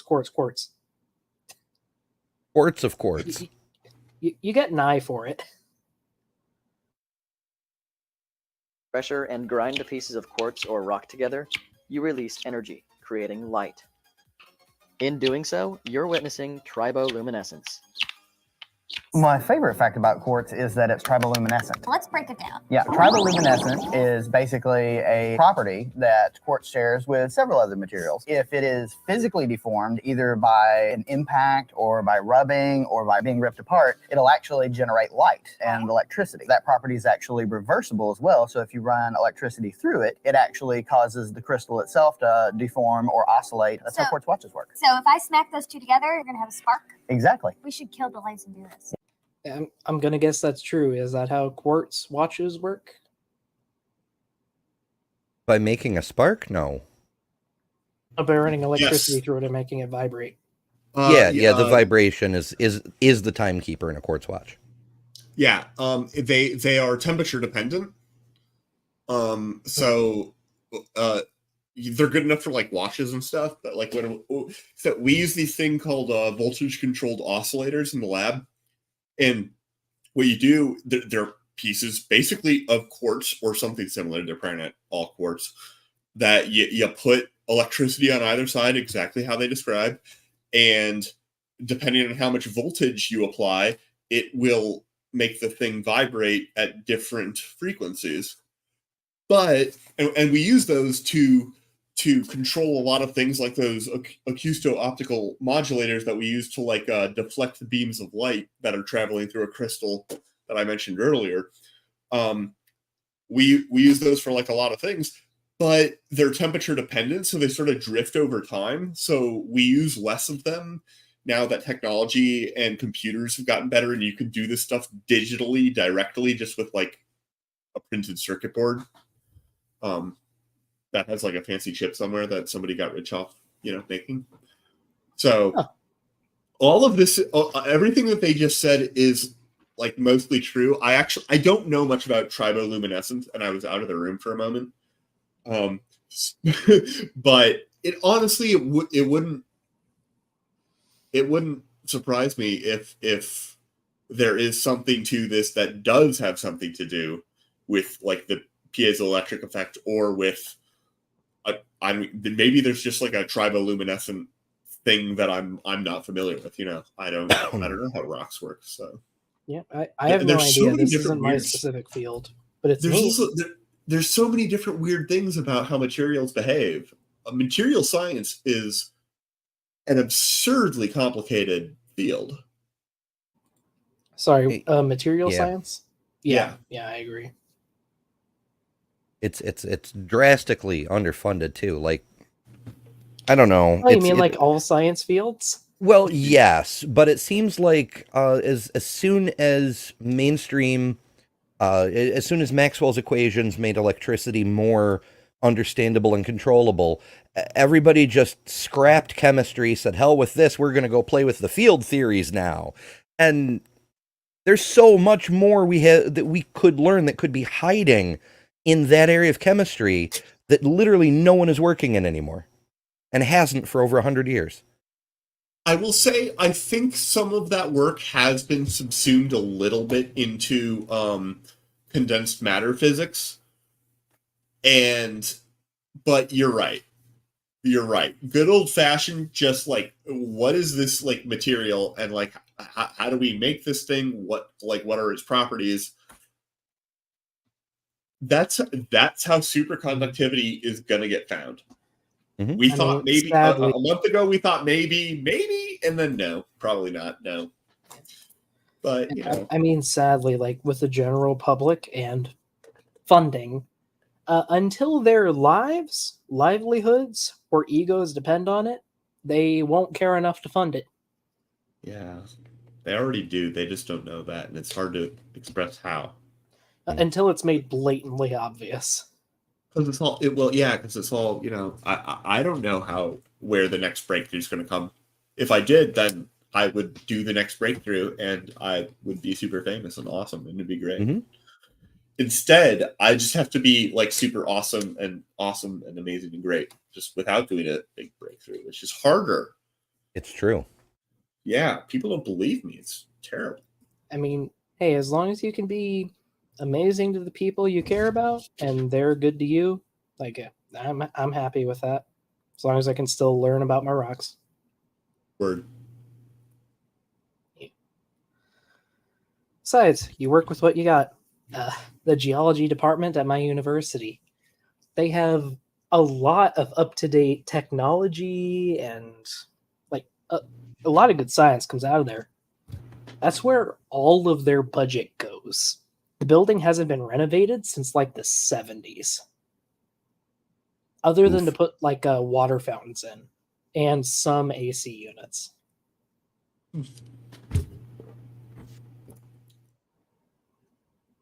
Labs generally need decent AC.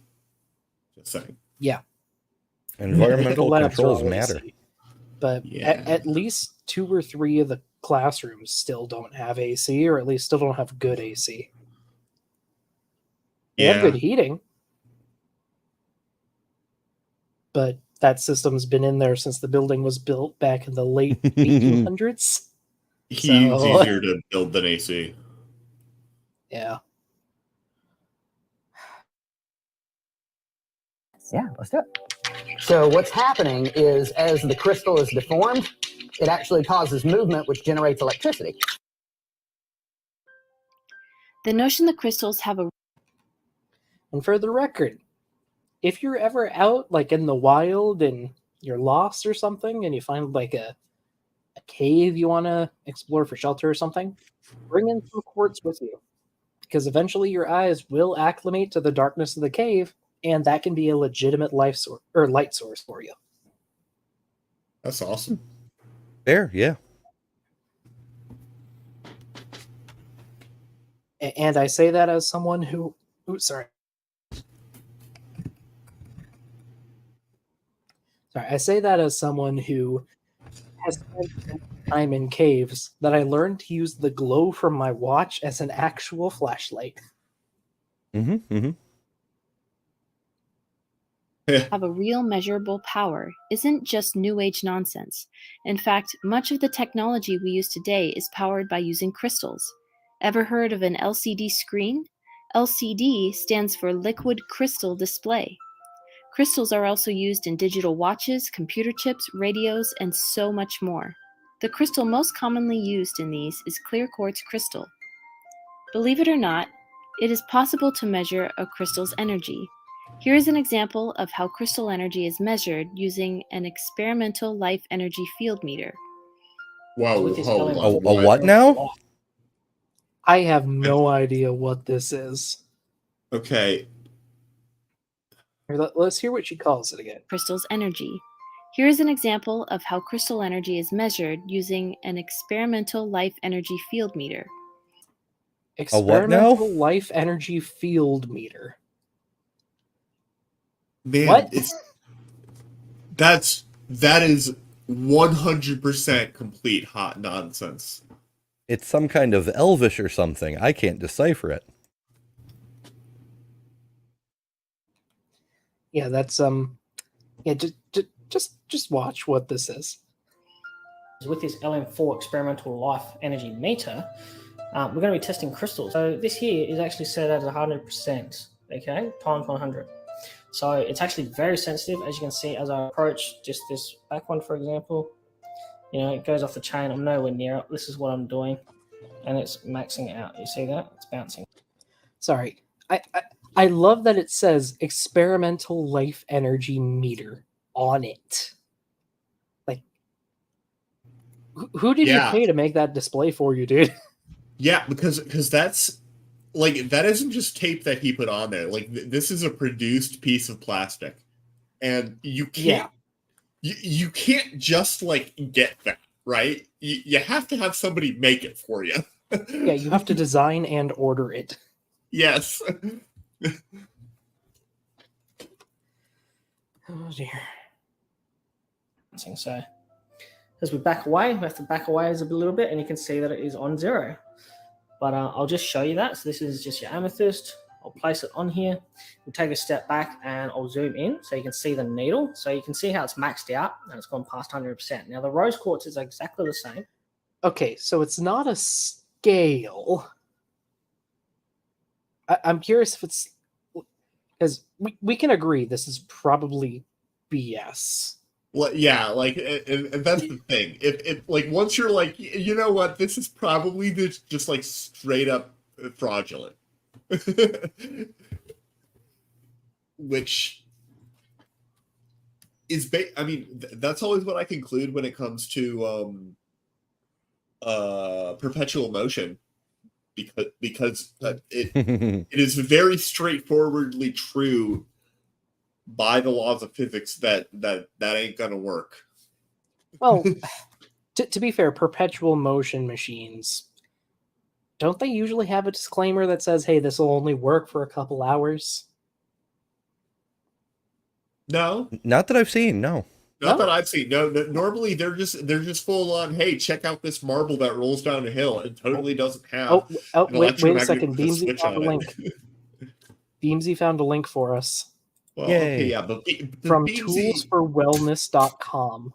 Does Beamsy hold on? Does Beamsy have our best interests at my God damn it, Beamsy? Look at this price tag. Well, I guess I know what I'm paying for it. I might be interested in trying it out on the $0 side. Test the vitality of water. What? I mean, water, to be fair, if you were to ask me how vital is water, I'd say it's pretty vital. Like I depend on water. I don't know about y'all, but it's true. It's true. I definitely need water. So I think water would score high on vitality. Oh wait, it describes how it works here. Water and bacon. A low-frequency displacement current is connected unipolarly to a sensor, which may be a vacuum tube or an insulated metal plate. The displacement current field fills the space surrounding the sensor and permeates all objects in its vicinity. The internal circuitry of the meter returns information about the extent of absorption of the excitation field and displays this as a deflection of the meter. Living things absorb more than non-living things. The strength of the excitation field is proportional to the surface area that the plate makes with the surrounding space. Thus, metal objects brought near the sensor will cause the reading to increase. Water, which Reich believed to have a high energy content, also reacts strongly. Tests with other energy fields have shown that the instrument is insensitive to magnetic, electrostatic, electromagnetic, and nuclear energies. Simple experiments such as tests performed on plant leaves have shown that green healthy leaves yield a high reading, whereas yellowing leaves show less and brown or dying leaves show only a small reading. Even after all objects are moved away from the sensor, a weak fluctuation may be detected and seen on the highest ranges of the device. It would appear that this fluctuation is due to the local orgone field flux of space itself, and may be a proof of the existence of the elusive ether or zero-point energy. What? Woo!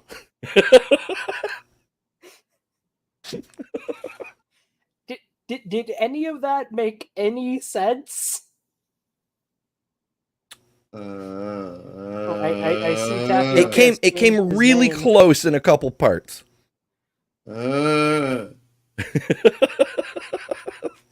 Tapioca, have you had a stronk? the ambulance. Mom! I just guessing. I how hate this kill might work. I'm guessing it puts out some sort of field and registers interference. That's what I'm guessing. But I have no freaking idea. I have heard the term orgone field flux before, but I'm pretty sure it was on Coast to Coast AM. What orgone field?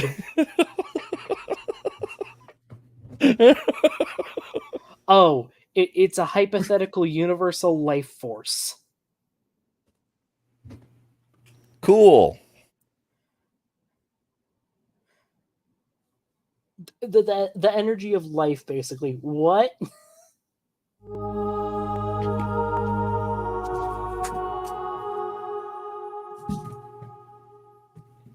Am I hearing choir music? What was that?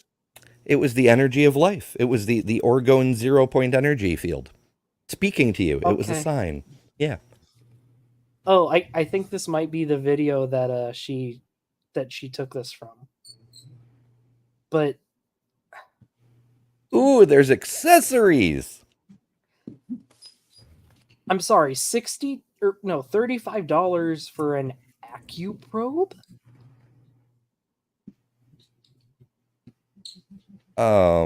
Evaluating acupuncture points. Interesting. And there's a plant probe and a large plate electrode. A flat sheet electrode. Okay. Okay. I'm sorry. What? Sorry, Tapioca. Let me make you bigger.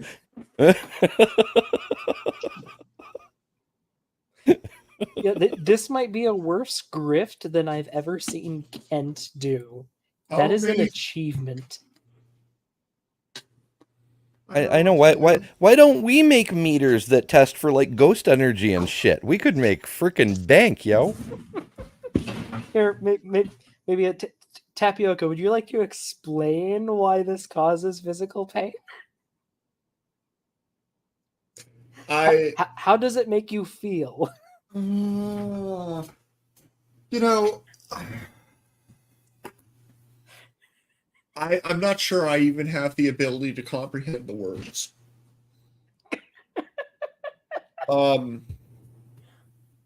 It's I blocked out like so I blocked out like the center chunk of when Ember was just reading the whole paragraph. Yeah. Oh, yeah. you're just gonna do it again. Okay, I thought we were friends, Doc. You were talking about it. I should put it on screen. Cruel and unusual punishment. No, in fairness, I blocked it out too. I just eyeball to mouth, did not pass through the brain at all. No, I mean, I do a lot of that. That's how I deal with hosting Bad Science Sunday. Like, to be clear, like it's exactly what you just described, Ember. But sometimes I engage mentally, and I've only got like 5 neurons left up there, and now it's probably down to 3, and I don't know what to do about that. It's a rough life. I mean, it's 3 more than they have, so there's that, I guess, but. That's an ad hominem, sure. How dare you? How dare they? How dare they do this to all that is good and just about using reason to understand the beauty. I mean, technically, I shall allow my cinnabar to attack your digestional chakras. That's no.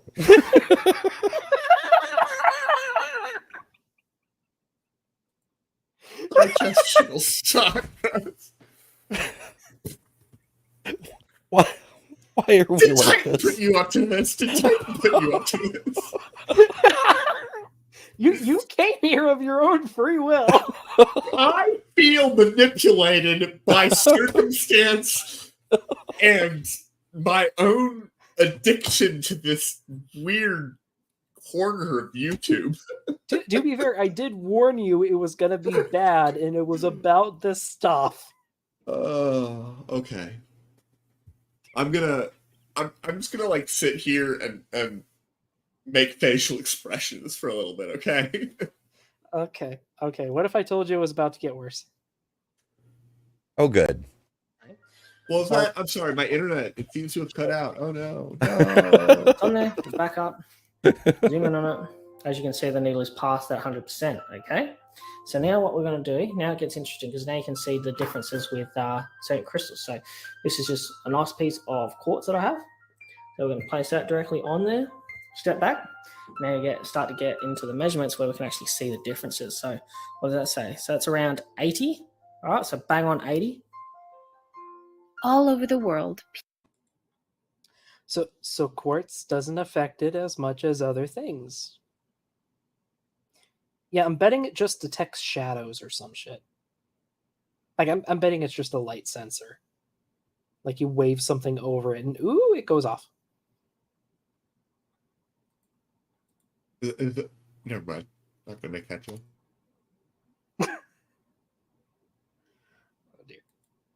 peoples of ancient history seemed to be aware that crystals hold a special sort of power, not only for electrical uses, but also for status, show of wealth, magic, and spirituality. And no, I don't mean the kind of magic from fantasy stories. I mean the real-life practice of shifting energy in order to create a positive outcome. Some call this metaphysics, others call it the law of attraction. It goes by many names. That's not what metaphysics means. So not the magics of fantasy stories, just the magic of real life fantasy stories? Do you suppose the Egyptians had radios since they had crystal magic, and we know crystal magic can make radio wave wibbly wobbly magic? Maybe they had crystal meth. Maybe. Also, your voice thing is still on, Ember. It's beautiful. This is Gabriel. I don't know what you're talking about. Oh, okay. Yeah, I don't. Ember is not here anymore. They have been replaced by a transcendent being of joy and excellence. Yes, that's exactly true. Ember finally had to go, be with the Lord in the great beyond after that last bit. It was Ember's time. So I'm subbing him. Is that a G-rated way to say you killed yourself? It was that bad? No, that's not what happened. He got brake checked, okay? Because people are irresponsible. Sorry. Also true. Oh, hi, honey. You missed the physicist having a seizure. I just came out and saw Egyptian stuff. And then you said things. Yeah. Mm-hmm. Yeah. We do that. We say lots of things. Oh, they're just talking about how the Egyptians knew about the power of crystals and their magics and used them. It's not like fantasy magic. I'm very confused about actually what I see on screen right now, though. Yeah, I'm not sure either. Like maybe a lump of malachite or something. Because it looks like a rock on the hieroglyphs, because all the hieroglyphs look like two-dimensional and beautiful and awesome and painted fantastic. And then in the middle, though, that really does look three-dimensional. Have a lot of malachite Yeah, I think so. and access to it. Albert Einstein once said, "Everything is energy, and that's all there is to it. Match the frequency of the reality you want, and you cannot help but get that reality. It can be no other way." Bullshit. This harnessing and shifting of energy was I think we can evident just in say the bullshit historical and move use on. of Bullshit. crystals. Yeah. Let's take Don't a look. even pause, just bullshit. Yep, Crystals nope. have been used throughout all of history as a source of healing power. Ancient cultures all over the world used healing crystals and stones to align, clear, and transform their energy, spirit, and physical health. I mean, The that's what metaphysical glasses powers are. of crystals. See? That's true. and it's Yeah. aligning, it's aligning, and it's aligning, and it's manifesting and bending the frequencies to become more harmonious with the actual, like, situation of my body.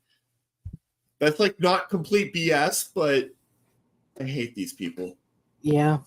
And Beamsy's vote is that it's malachite on a brooch, is what that stone was. He also says that the thing is a modified multimeter. Multimeter. Multimeter. I hate you so much. Look, it's just how I was taught. Multimeter. Oh, yeah, it does indeed look like that might be what it is, Beamsy. What do they measure? That does look like a modified multimeter, though. It absolutely does. So they measure It's electrical CGI. values? Yeah. Do I have one? Okay. Yeah, multimeters typically measure DC and AC voltage, DC and AC current to within some range. Whether or not there's a connection, their ohm meters. That's how I normally use them. That and the voltmeter thing. And some of them have capacitance meters. Some of them you can plug a thermocouple into, and they also have diode sensors, and will tell you like the drop in voltage across a diode, for example. And like sometimes some other stuff. They're handy. And they're basically like Star Trek like tricorders. Like, but you have to like use little probe things to stab into them. We're the aliens, people. The probes. That's true. Okay.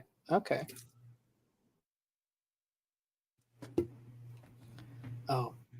Yeah, I'm glad that they don't bring it up, but bringing up like the Egyptians knowing ancient stuff like this, they could have brought up the Dendera light just to add a little bit extra credibility.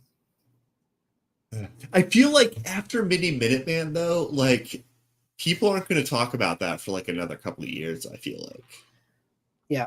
Shout out One to could hope. Mini Minuteman. He's amazing. I love that guy. Not that he's the first guy to cover it remotely, but I love Minuteman. He's been busy doing a lot of great stuff. I do kind of wish he did more of like his old content, because that was like really funny, really in depth. Like I miss the series.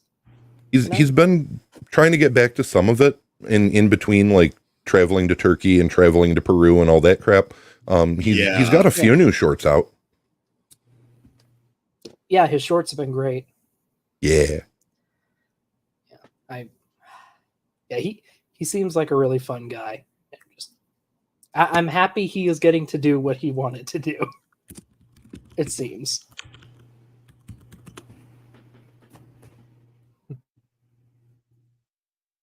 Were no mystery to most ancient cultures, including the Egyptians, Mayans, and Sumerians, who regularly adorned. Also, sorry, is it just me, or does this voice sound AI generated? I wouldn't know anything about that. Like it just doesn't have the normal inflections you would have when speaking about things. Adorned their bodies, jewelry, and buildings with these sacred stones. The first historical references to the use of crystals come from the ancient Sumerians, who included crystals in magic formulas. The ancient Egyptians used lapis lazuli, turquoise, carnelian, emerald, and clear quartz in their jewelry. They also carved grave amulets of the same gems. Yeah, ancient pretty Egyptians shiny used rocks stones make nice jewelry. Yeah, that they made a cultural association with different things. So what? Like, I mean, we're talking a period of time when even dyeing fabrics was a minimal technology. If you find colorful rocks, fuck yeah, you're going to make jewelry out of them. Yeah, I mean, purple used to be seen as a color of status in that region, because the only reliable source for a purple dye was a specific kind of snail. Only the slug rich can afford or it. something. Yeah, it was a weird squishy critter. Mhm. Primarily for protection and health. Chrysolite, later translated as both topaz and peridot, was used to combat severe nightmares and Okay.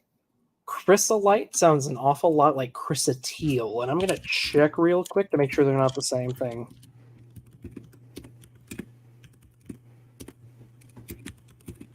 Okay, no, probably peridot. Okay. I was a bit afraid there because don't tell people to go get chrysotile. That is danger. It is asbestos.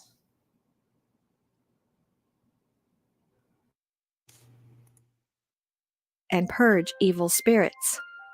The ancient Egyptians also used crystals for cosmetic purposes. The galena, which is lead ore, was ground to a powder and used as the eyeshadow known as kohl. That's not a good idea, by the way, just in case anyone was curious.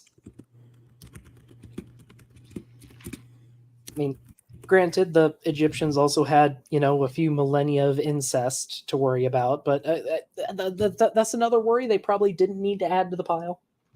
That was just the royals. And also we have Cat Jesus visiting us now. How blessed are we? Cat Jesus loves you. The Jesus. I'll hail the Jesus cat.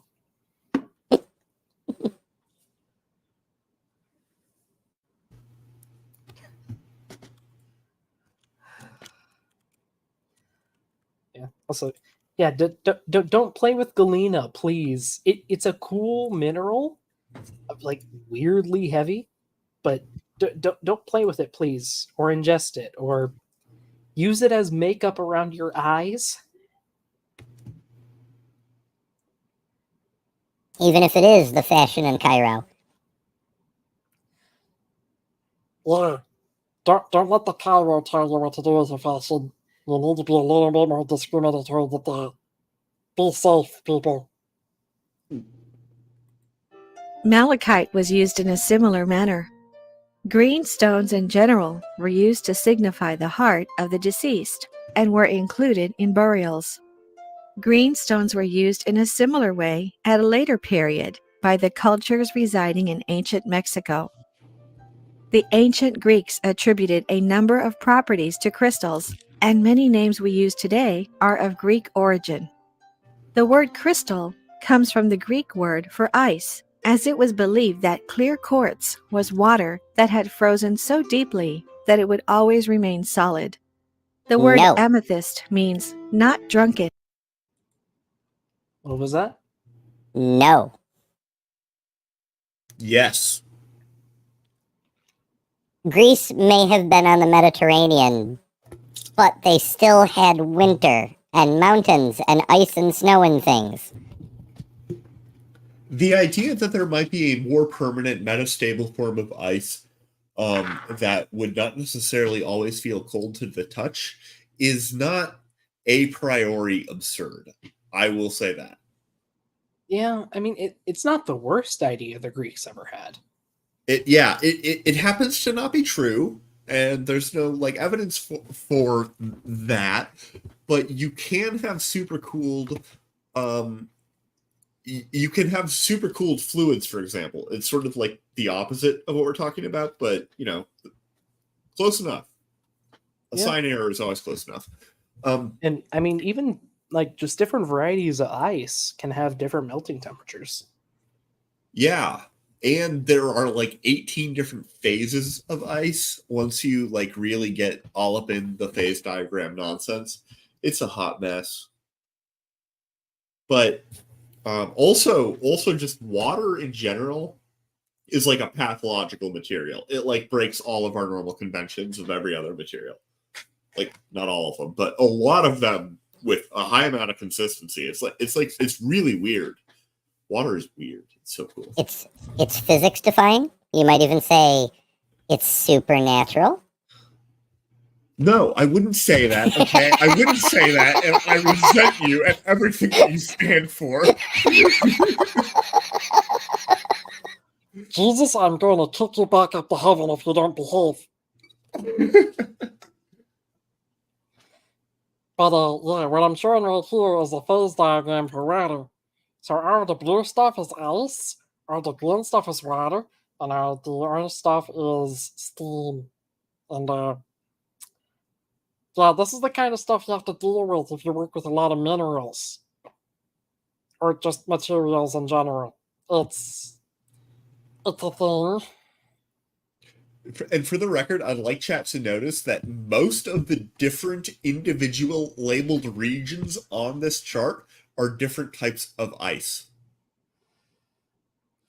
Yeah, ice is a very, very interesting material. All the vapor is one thing, all the liquid is one thing, but the ice, you've got ice. I don't even know where ice 1 is there, actually. I can't find ice 1, but maybe it got deleted because it doesn't exist. I see 1H and 1C. Oh, yeah. Well, okay. Well, that is problematic in and of itself, though, right? So you got ice 1, and then we've got subsets of that, of which only 2 are visible. And then we have 2, and then it goes all the way up to IC15 here. Ice 15. Yeah, I see that too. Also, hey, by the way, chat, do you like this voice? Is this a good voice for my little nuggets? Should I use this voice all the time? You sound like Gollum. Precious, precious. I have so far resisted Gollum, or I could shift into a different voice. You know, I'm like this far away from Ult going into that voice chat, so like we can go like full Alvin and the Chipmunks here. Like that's a possibility. Just full gremlin. Too full gremlin. Okay, I'll join the cult. Okay, it's not everybody in chat is gonna hate this. I'm just saying. No, okay, I'm done because I can't do it very well. Okay, chat, I've given you a poll. Will we be full gremlin for the next few minutes? It's not as bad as doing like the Batman voice. Like I can do that for like literally 2 sentences before I completely lose it. But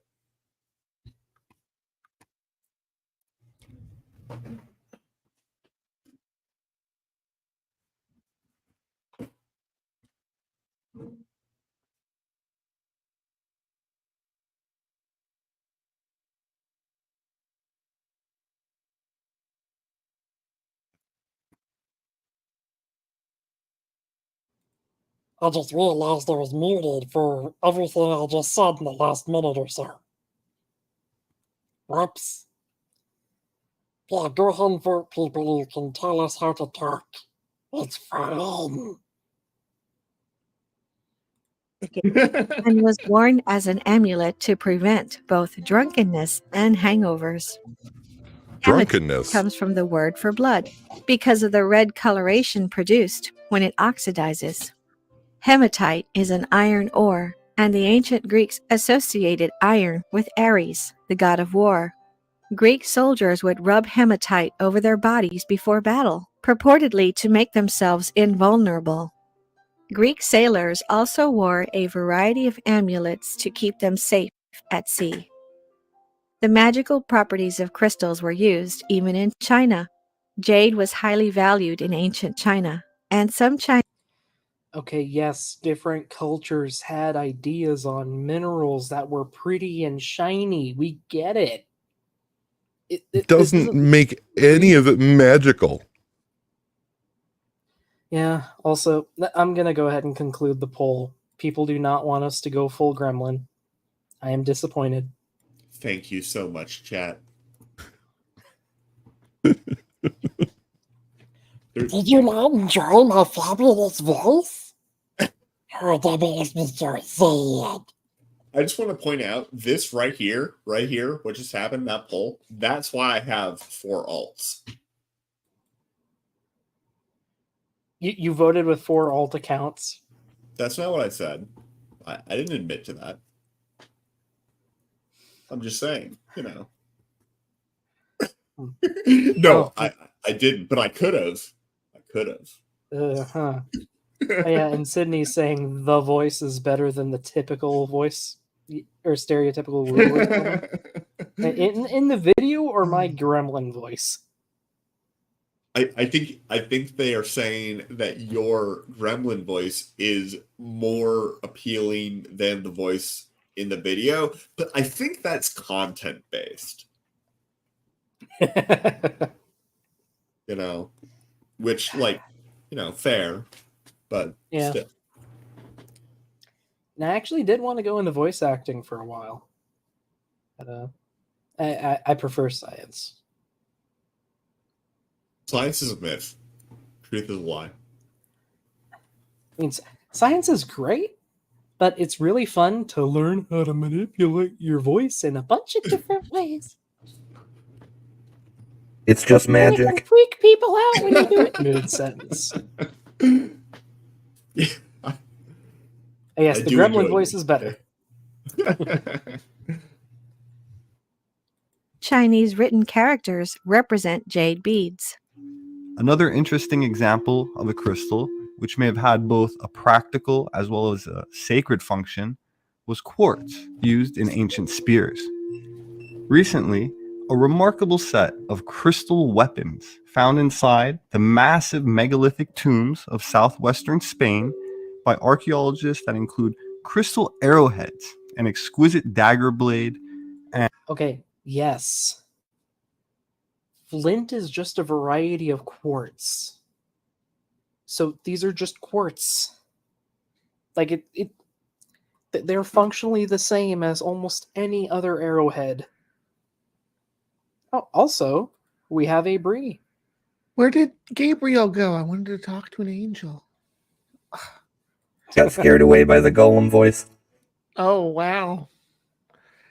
You got some. It's not a golem voice, it's a gremlin voice. We need to avoid the copyright.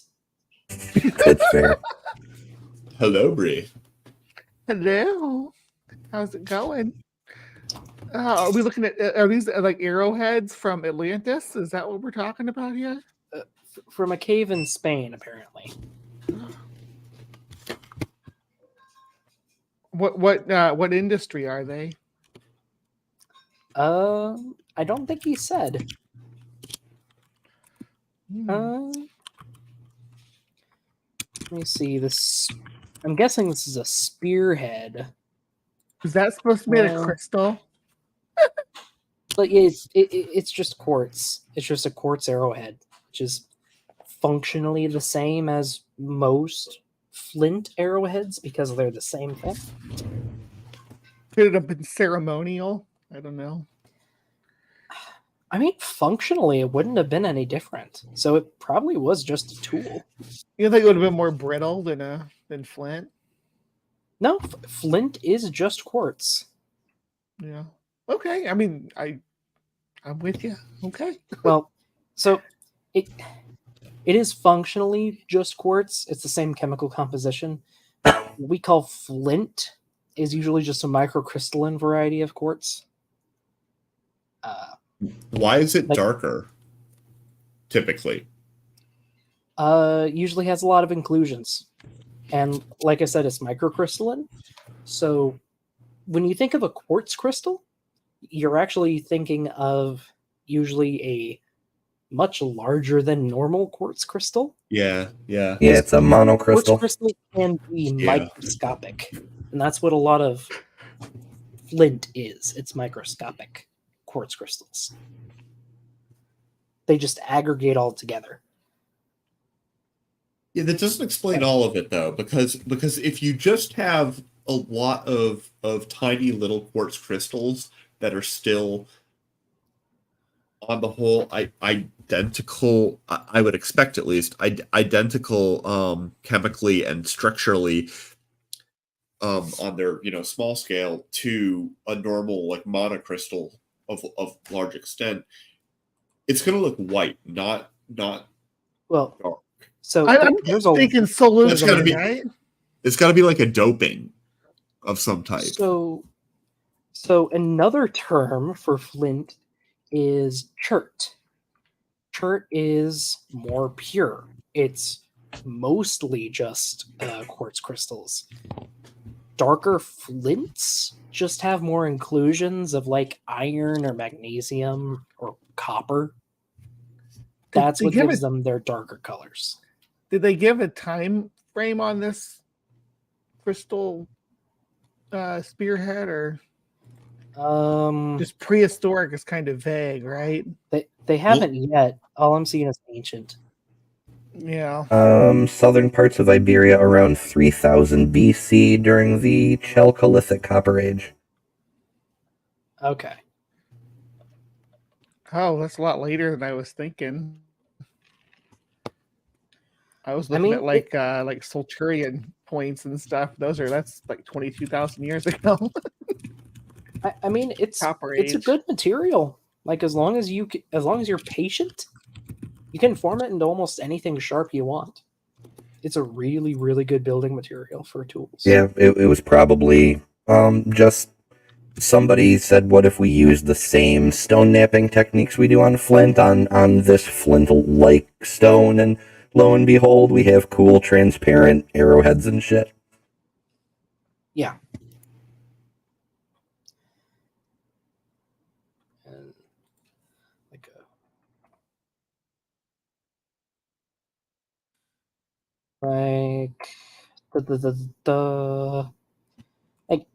What I'm showing now are just a bunch of like ancient stone tools, mostly using flint. But yeah, you can see all kinds of colors, all kinds of patterns.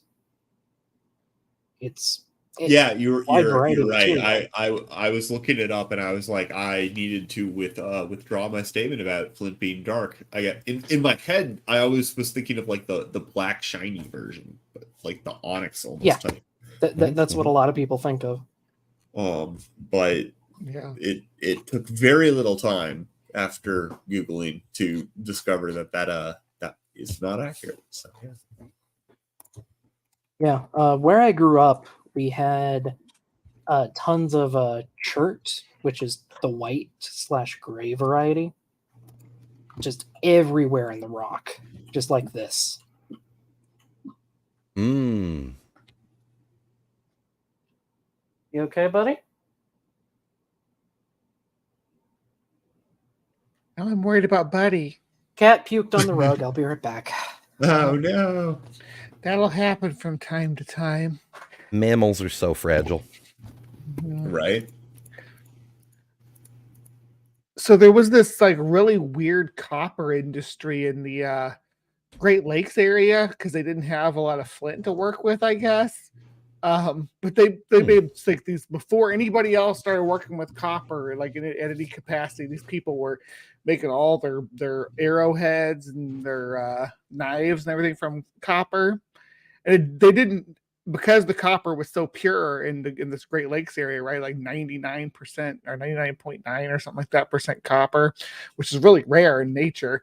That they were able to cold cast it into different shapes and roll it and stuff because it was so pure.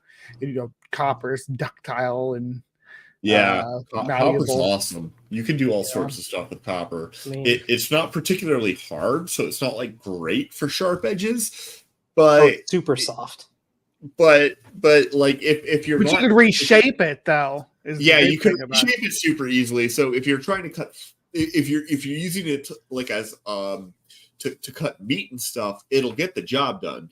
Bone, it'll dull on really fast, but you can shape it up again. True. And then if you need to use it to cut stone, you can always use it with a grinding agent. Yeah. They went back to stone tools after at some time after that. Yeah. A lot of the Great Lakes rocks are volcanic or metamorphic, so I wouldn't be surprised if there were some big veins of copper up that way. Right. Bree, you came in right before I actually was gonna say I have to head out for a little bit. I will be back possibly. I don't know exactly when. But yeah, it's so good to see you, Bree. Gonna miss you. Yeah. Also these other guys, but these other guys, they've been. I mean, Doc's been just doing psychic damage to me all night. Okay, Ember's a champion. You decided to come on the show. You knew. Well, you know what? Okay, my brain case size is like a cubic centimeter. Okay, I cannot be held to the same standards. Okay, you're a dinosaur, damn it. Yeah, but Deinonychus is a really smart dinosaur. No, I've had a great time. I may be back, depending. Yeah, so. Sure. All right. Love you, Doc. Love you too. Bye-bye. Yeah. Bye. See you later. I just realized there's more than one Doc in the room. Fun that way, isn't it? Before. Yeah. I only hang out with the freaking high class people, right? Like William Lane Craig, you only talk to people with PhDs. No. So quick Google search on that copper culture. Apparently they peaked about 3000 BC, the same time the Iberians were making crystal weapons. Yeah. There was a hell of a trade in those copper weapons. They made it down to Louisiana, all across New England. Yeah, they're all over the damn place. Yeah, pretty cool stuff. Not they a lot of it was lost when the mound builders, the Mississippian culture, when they kind of conquered, they had copper, decided that copper was going to be what they made their jewelry out of, so they recast a lot of the older artifacts into jewelry which you can find in the mounds and stuff now. Yeah, I grew up near one of those Mississippian mounds. Yeah. And, me too. I wonder if there had been copper tools there, they probably would have degraded by now. Be interesting to find. I know people have found lots of arrowheads in the region. Mm-hmm. Okay. I was talking about the chert. A lot of the chert around here is like in the perfect size to be shaped into an arrowhead. Like it just naturally separates into those chunks.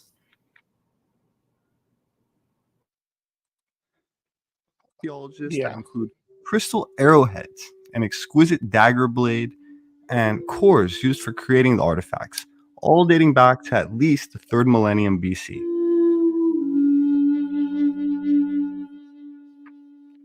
Numerous ivory objects were also discovered buried with bodies, and red pigment made from cinnabar was sprayed over the body and artifacts.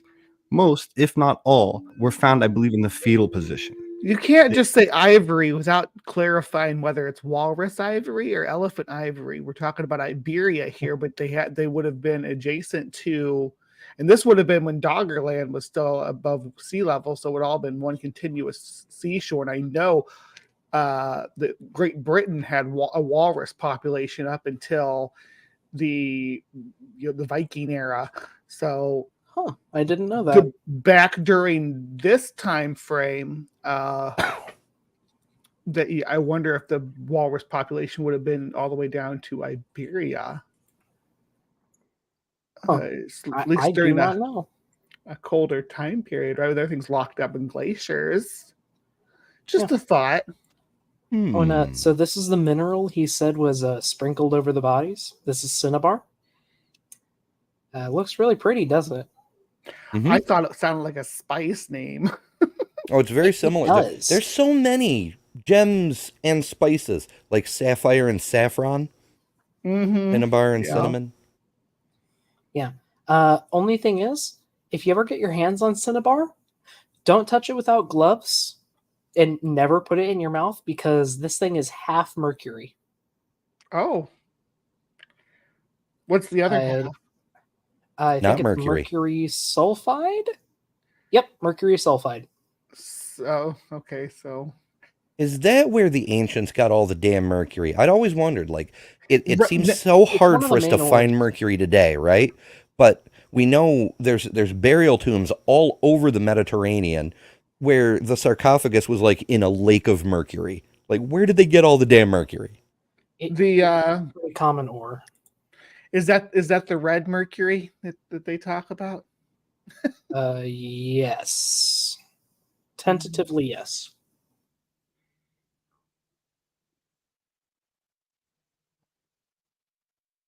Let's see. Yep, cinnabar. Apparently, it melts at a fairly low temperature for most minerals. I So mean, it'd be easy to with separate. mercury in it, I'd expect so. Yeah. Where they were found was excavated between 2007 and 2010, extending for over 44 meters in total. That's about 144 feet, and was constructed out of large slabs of slate. And at least 25 individuals were interred within the structure, along with an extraordinary set of grave goods, most notable of which is an unspecified number of shrouds or clothes decorated with tens of thousands of amber beads. Additionally, a large number of beautiful crystal arrowheads were found together, which may be suggestive of a ritual, like an offering at an altar. Or maybe he was a Now, wizard. of course, there are some people out there His who grave goods. That sounds like a wizard grave to me, guys. Or maybe a couple of them were hunters and they were buried with arrowheads. The wizard hunters, because they needed magical crystal arrows. You're because they make the flash when you shoot them, so it shows they have magic inside of them. You explode a whole deer Oh. with that, yeah, and cook it as soon as you hit it. You know, maybe, actually. you may be onto something there. like when you shoot an arrow and say it hits a tree and it lights up. Like, what sorcery is this? Yeah. Or just while shaping it, right? Like clack, Yeah. clack, clack. Ooh, that would have been cool. Like I'm down in your cave shaping it, and it's like lighting up when you're hitting it, when you're naping it. I guess it's still naping with when it's quartz, right? Napping, yes. Napping. Yeah. I do my fair share of napping, but it's a completely different kind. Quite so. It is knapping, to be Knapping. You knap Have the you ever- node. Have you ever tried napping? I've wanted to, but I could never get the hang of it. I tried it a few times. It turns out granite is not flint. No. Surprise, right? Yeah. We used to make like stuff with when we were kids out of the shale or whatever off the cliffs above the Mississippi. That broken stuff, but it was different than flint nappings. We just smashed them until we got pieces that we liked. And Here, wait. So you grew up on the west coast of Illinois? I grew up actually on the east coast of Missouri, if we're going to call it a coast. Okay. But yeah, on the other side of the Mississippi. But I'm on the Illinois side now. But yeah, I was on the east side of Iowa, near Dubuque, if you know where that is. Yep, I sure do. So that explains why you were talking about seeing mounds, Indian, because they call them Indian mounds up and down the river here. I know that's an archaic name for them, but it's actually like the name, the official names of the parks and reserves they have for them now, because the culture. Yep. I mean, other than call them the Mississippian, they were. Yeah. Anyway, I'm sorry to come in here derailing things with my talk about Native American stuff. Oh, please! You've been on my streams before. You know it's nothing but derailments. Yeah. Plus, they can use their copper weapons against the crystal weapons as they fight against the Atlanteans, I guess. Yep. I mean, after Atlantis sank, you get these waves of invaders who want to take your land with far superior technology. Even you have to use magic against them. Well, the proof that they had copper weapons proves that they knew about electricity, right? Because why else would they use copper if they weren't charging these with electricity? Those arrowheads. Mm-hmm. Yeah. That's as ridiculous as saying that the property of crystals sparking that light when you hit it together is proof of their energy batteries or whatever. Yeah. Well, if you make them electromagnetic, like you take the copper and you wind a coil around the shaft of the arrow, and like, would it be attracted to metal arm? Like, if a person had an iron breastplate, would it strike better? Yeah. Do you think? Them conquistadors never knew what hit them when all the arrows zeroed in. Can't even miss. Holy shit! The Bible was right. There were smart weapons back in ancient times. Yeah. Oh, that would have been brilliant. That's why you got to use the crystal weapons to counter them, because they won't attract it. Now, the industry, and we're well beyond like Neolithic industries, right? At this point, with the time frames they're talking about here, I don't know. Did we lose the doc?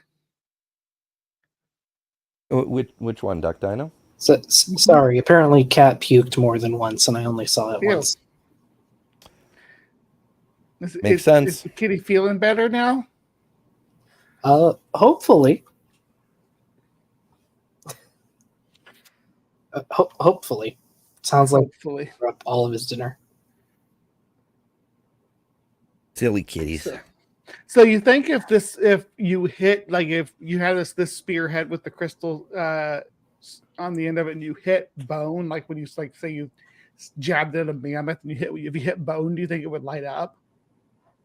I mean, probably. I doubt you'd see it though, unless the light just refracted through the crystal.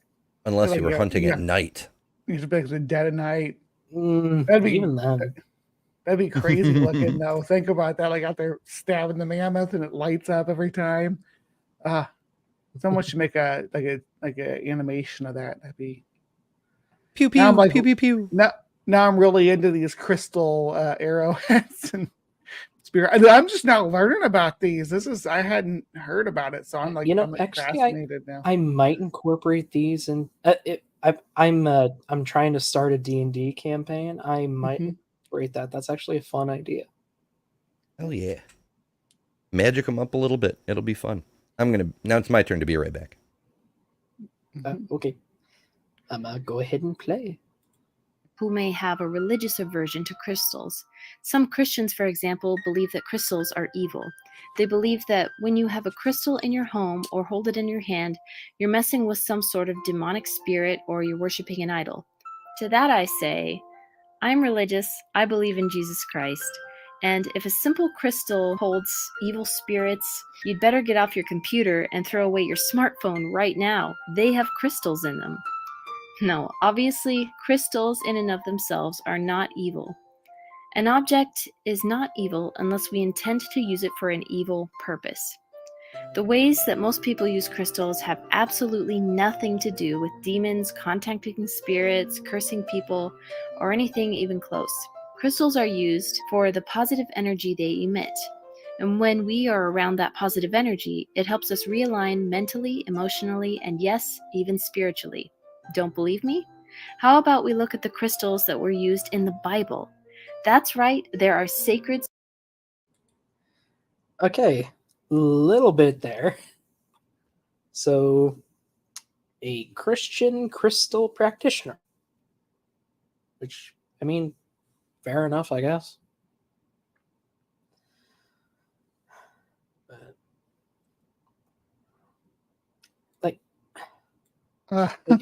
You probably didn't see it at the start, Bree, but she did say, don't rely on this instead of medical stuff. Like, go to the doctor. This is not a replacement. So it's not like she's causing harm, but at the same time, just a lot of just woo here that doesn't mean anything. Yeah, well, there's a lot of flowery language and talking about real science, but applying additional attributes to the qualities that you're describing. Yeah, and I mean, Did you see Tapioca losing his mind over the life meter? Oh yeah. I was listening for a while before I decided to pop in. Yeah, sorry, the $500 life meter. Like what? Why? Why?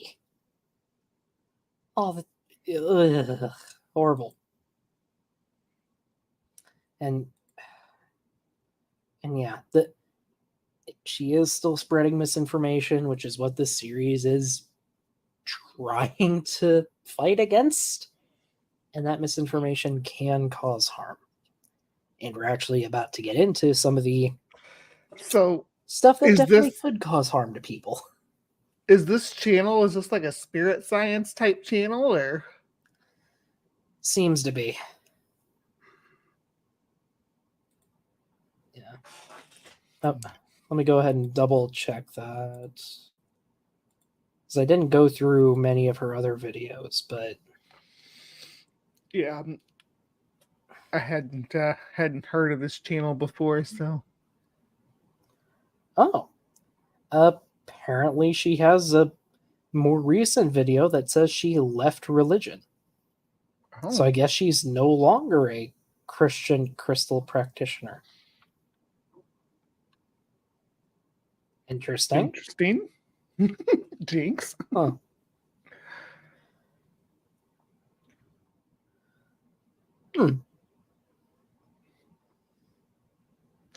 Oh, she has a video on Bigfoot being real. Well, obviously, right? Yeah, you might have fun with that.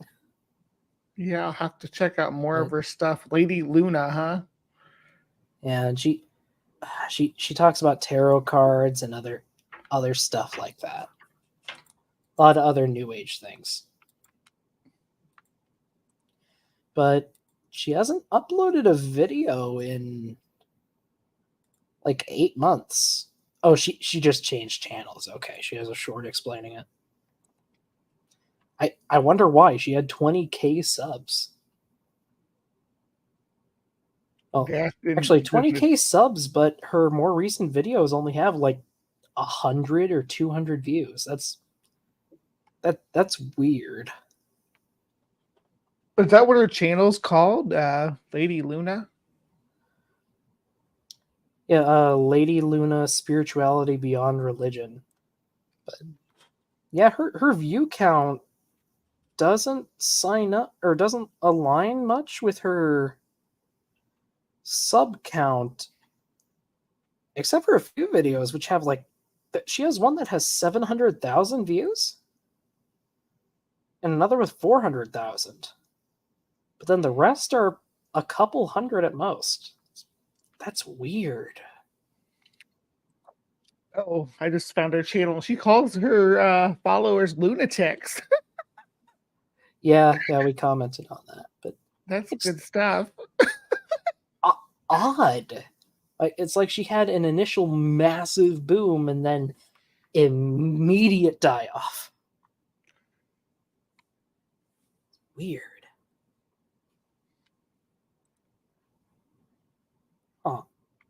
Huh. Yeah. Anywho. Sacred spiritual crystals mentioned in the Bible. Let's take a look.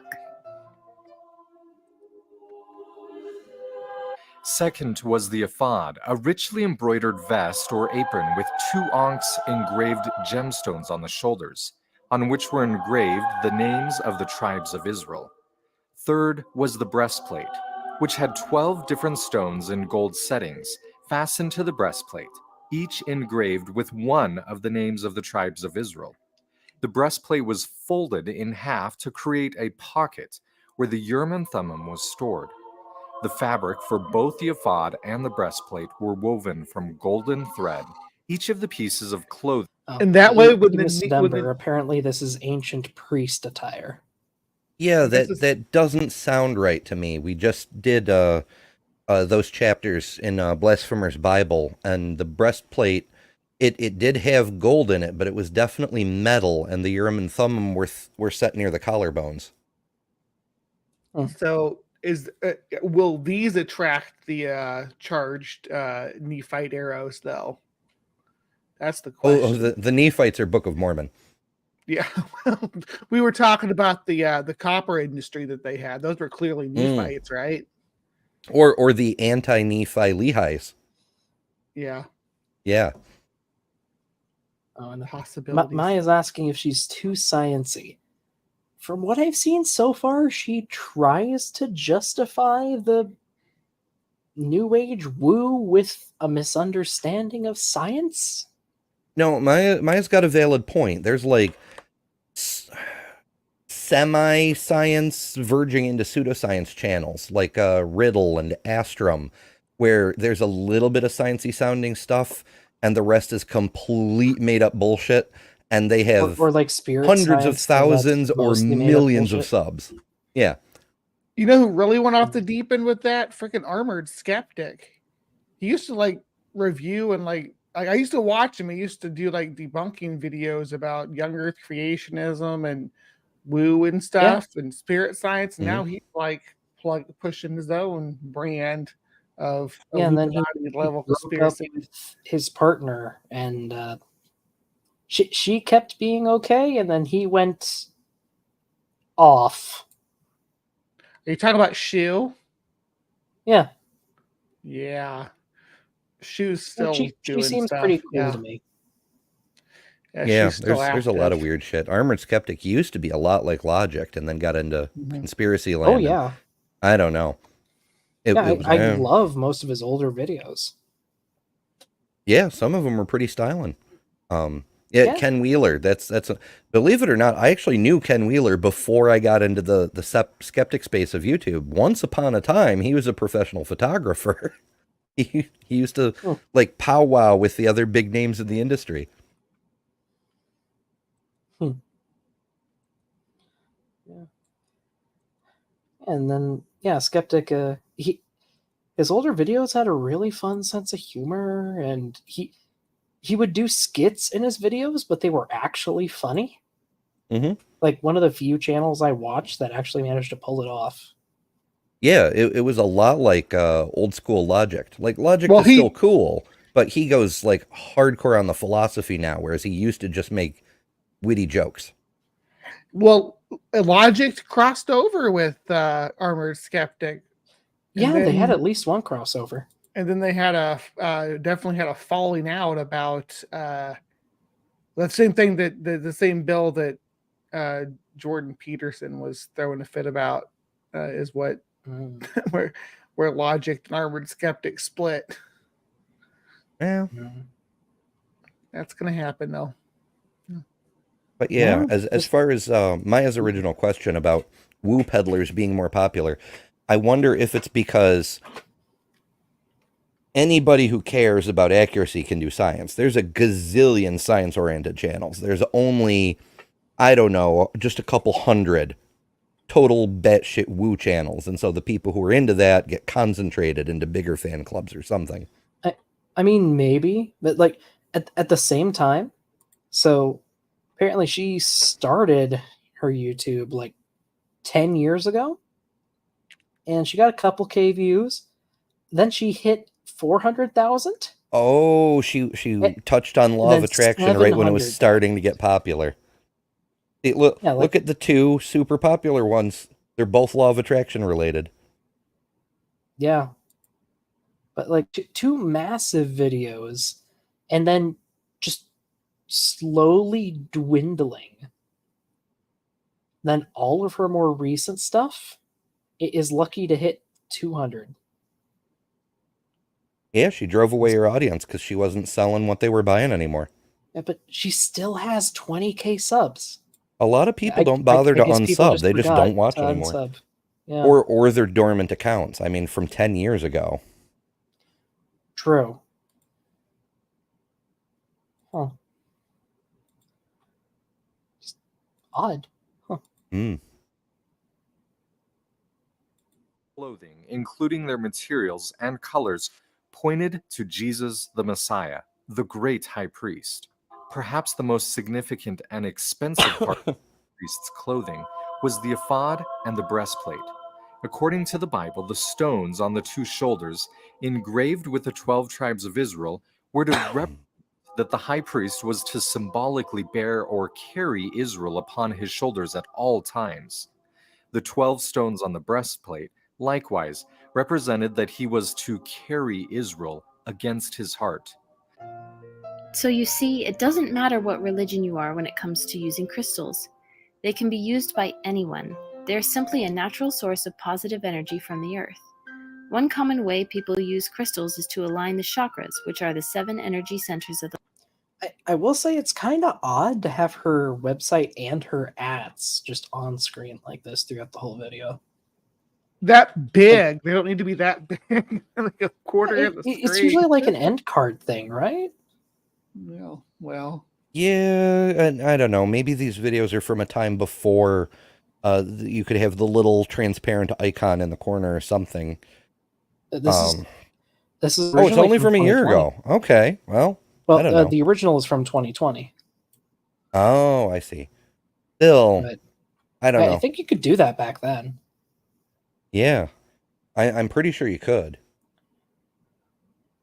And even if you couldn't do that, like you could just flash them up on the screen at the end of the video. Like a lot of channels do still do that instead of having the buttons. Or they have both. Why not both? The body. Here is a chart showing which crystals go with each energy center. As we know, the color of something can also have a psychological effect on us, and that ties in very well with one way crystals can help us emotionally. Here's a chart of different... So, is there anything to... Is this color theory? Is that what this is? It's color theory adjacent woo-woo.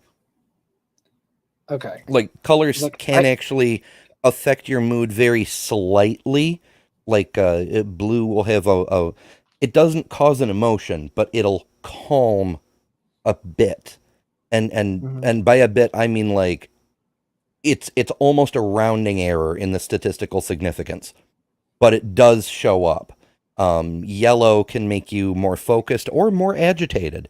Red actually has the most significant effect that we've been able to identify. It makes you want, whether it's food or horniness or something, a very carnal desire. It can be evocative in that way.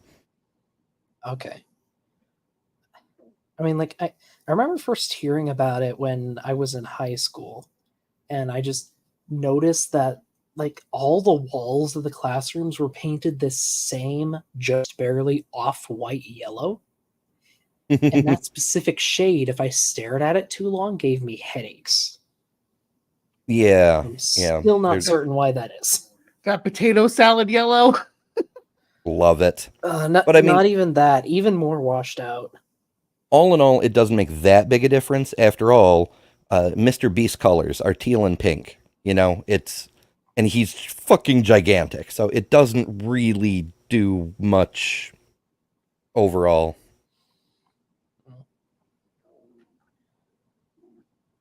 Yeah. I mean, at the same time, those are contrasting colors. They draw attention. They do contrast, but they're not strictly complementary colors. So if anything, they should agitate you slightly. But people love Mr. Beast. I still have not seen any of his stuff, but oh. Yeah, it's classic YouTube, almost prank content. Although he does do some good.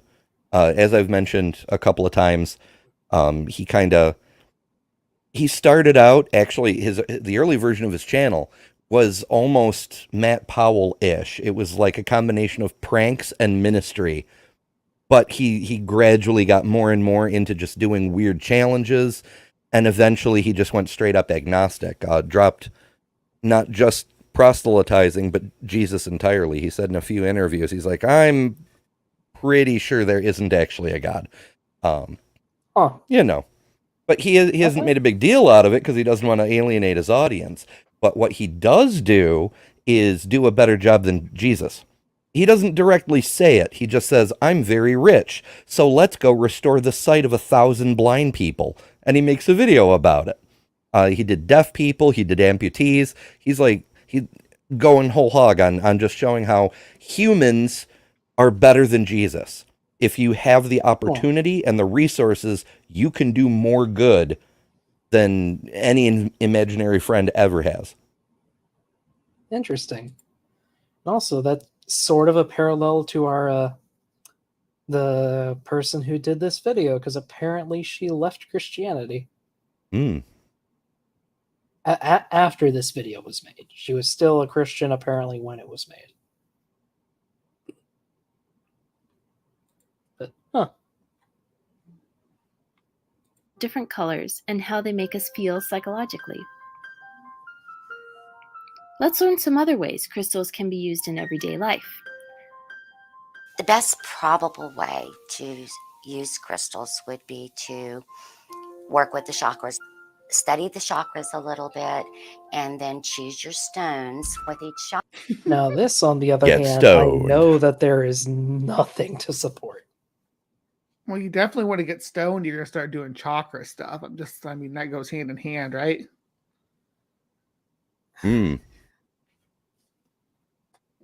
I think there might be something psychosomatic to it. I don't know. My skeptic side is like, yeah, it's total bullshit. But on the other hand, those beliefs have persisted for a very long time, and every person who's introduced to them is skeptical and somehow gets convinced. And also, on the other hand, the last person that I had a relationship with years ago was a certified Reiki practitioner, level 2 master, whatever, something. And I was like, okay, whatever, you have fun with your thing. But then one day I was feeling out of sorts, and she did a thing and was like, your heart chakra is way out of whack, and did a thing, and I fucking felt better. Maybe it's entirely psychosomatic. I don't know, but I felt better, so, you know. But on the other hand, you basically just described born-again Christians, too. I guess I don't know. For thousands of years, and people are skeptics, but then they get drawn into it. Well, the born-again thing is relatively new, and it involves a lot of brainwashy type logic, whereas the chakra people are like, no, this is how it works. You know, it's less, you have to believe or you'll go to hell, you know? There's none of that threat persuasion bullshit. I don't know. And I have had Christians try to lay on hands and heal me of whatever, whether it was when I was in middle school, I had to wear relatively thick glasses because I was super farsighted. They tried to heal me of that. Nothing happened. And other various things, you know, the tism, they've tried to heal me of that. I never felt a damn thing from any of it. Yeah. Who knows? People are weird. Brains are very weird. Chakra, there's a color associated with the chakra. Okay, so each color vibrates at a different. Also, is it chakra or chakra? Chakra. And I do know enough to know that the spleen, that's not where the spleen is, and that's not the name of that chakra. It's the sacral chakra. Which, if you want to get into it, goes to both creativity and sex drive. Okay. I thought it would go with the urge to crap, but okay. No, that's the root chakra. Wait, but what if you want to use your root chakra for other stuff? I suppose you can. It's up to you. It's all. I have heard it also called the box chakra. I'm like, don't. Just no. Root's better.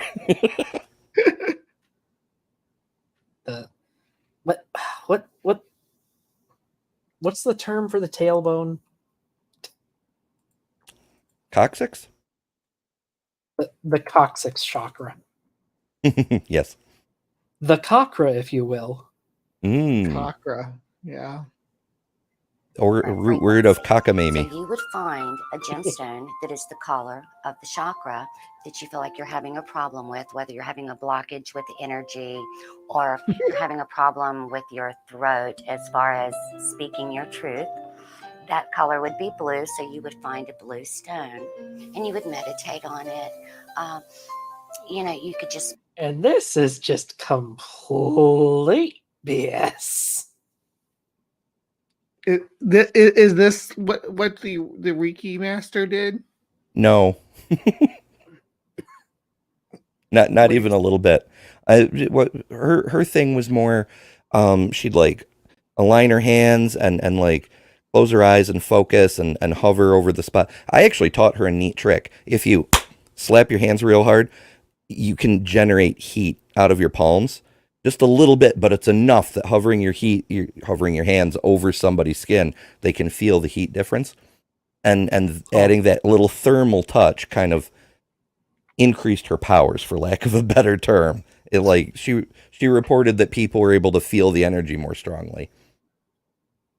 Okay, then. Mm-hmm. What happened to the good old put your hands in your armpits or something? No, that's how you make it stinky. Deodorant. Well, then you make your hands deodorant flavored. That's no fun either. Do you eat the hands? There are certain kinds of foreplay. Ember, I'm starting to get a lot more questions. And they'll just keep coming. Just place it there for 30 minutes and just with your mind say, okay, well, the stone is going to help facilitate the clearing of any blockage that I may have in that area. And you would place them on your 7 chakras with the appropriate colors. So the vibration of the color will match the vibration. That's not how that works. That you're trying. To be fair, none of this works anyway. Details. As I said, there may be a psychosomatic component to it. You can use it sort of like a focus point and induce a placebo effect sort of deal, you know? But the color thing, it's like the color of candles, like the Wiccans, they drove me fucking nuts. Burn a green candle if you need money. So where the fuck, except the US, is money green? And it's not even all the money. What are you fucking talking about? Psychosomatic. That's all it is. It's all psychodrama. I tried to explain that to the Wiccans when I was hanging out with them because I was like, I'm cool with this. It's psychodrama, right? They're like, no, what are you talking about? What's psychodrama? It's like, okay. Okay, so, sorry, real quick, Beamsy, I don't think you should post a link like that in the chat. I mean, Beamsy is not wrong. I've heard a number of people. In fact, Shannon Q mentioned that dildos actually can help lower your stress. No, crystals can help lower your stress level if they're shaped like a dildo. I fucked up the quote, but you know what I mean. Yeah, but still, I don't think YouTube likes that I don't think YouTube likes those links. Or at least it shouldn't. Who is to say? Trying to aid. A lot of people will make a elixir and they will take just plain water that's been sitting in the sunshine. You would let your stone marinate in the water. Please keep in mind before I'm gonna let her go. you ever make crystal water, be sure to use safe crystals only. Many crystals contain lead, mercury, and other poisons that would be very dangerous if they were leached into drinking water. Or they could fall apart in the water like selenite does when wet, and they could be dangerous to swallow. So please stick to making crystal water with safe, clean crystals such as clear quartz, amethyst, citrine, or rose quartz. Always research. Or better yet, don't. That's a better idea. Just if you really want to get all fucking meta magical, I'm not going to say metaphysics because that has a specific meaning, which is not this shit. But if you really want to get all meta magical, charge your water under the light of a full moon or something. That's perfectly safe. Yeah, do that. Don't put any all crystals have inclusions, and you don't know what is in those unless you run it through a mass spectrometer. And I guarantee 99.999% of the people who listen to this cannot do that. Obviously, you have to boil it. I like how there's Himalayan salt next to it. Right. Something you definitely don't want to put in your drinking water is Himalayan salt. What, you don't lick your Himalayan salt lamps for good luck? They're pretty. I used to have one. I don't have one anymore. Fun thing about Himalayan salt lamps, they get their color from microfossils. So I think it's a like a microscopic pink algae. Ooh, fancy. Yeah, but yeah, no, just don't do this, please. What if you have like a white soda though? Could you put it in a white soda instead of just water? Well, then you You're could get even saying more interesting immersed effects. A rock in white soda? Yeah, the crystal, the one that we were talking about before, the one with the mercury in it. Oh yes, the Cinnabar. Yeah, put some Cinnabar in your Cinnabar and white soda. Sounds classy, right? Tell you what, Yeah. only if you boil it on your stove first and you also huff the fumes. Yeah. And then you'll be all set to make hats. Yeah, enjoy that nice hot sulfuric acid. Nom nom nom nom nom. Right in your face. Breathe deep. Wait. Gotta you gotta cleanse your system. I mean, hey, if you huff that, it might take care of the problem altogether. Probably. Huh. We're problem solvers in this stream. But yeah, just don't put crystals in water or other substances. Please. Search the crystals before making crystal water with them. Okay, back to how to make crystal water. You would let your stone marinate in the water for maybe 24 hours, preferably during a full moon, and let the water absorb some of the essence from the gemstone. And then maybe once or twice a day, you would put a couple of drops on your tongue. A lot of people will use them really for medicinal purposes with different gemstones, and you can get more. Okay. No. I mean, some people will. People will put weird shit. You may remember 12 years ago or so, there was a dude who turned blue because he used colloidal silver medicinally and didn't realize that the silver embedded in all the cells of his body, including the skin cells, and it basically triggered a photographic reaction. The more sun he got, the bluer he turned. That's amazing. Mm-hmm. What a time to be alive. Okay. So, sorry, I'm reading a bit. So apparently, the pink/red color of Himalayan salt, Beamsy says, can derive to structural damage, but also because it does incorporate algae fossils, which have a lot of iron in them. So, yeah.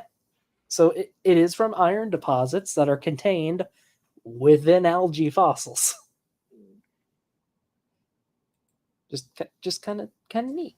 Oh, the blue guy died. Huh? And, the guy I was just talking about with the colloidal silver, his name was Paul Carrison.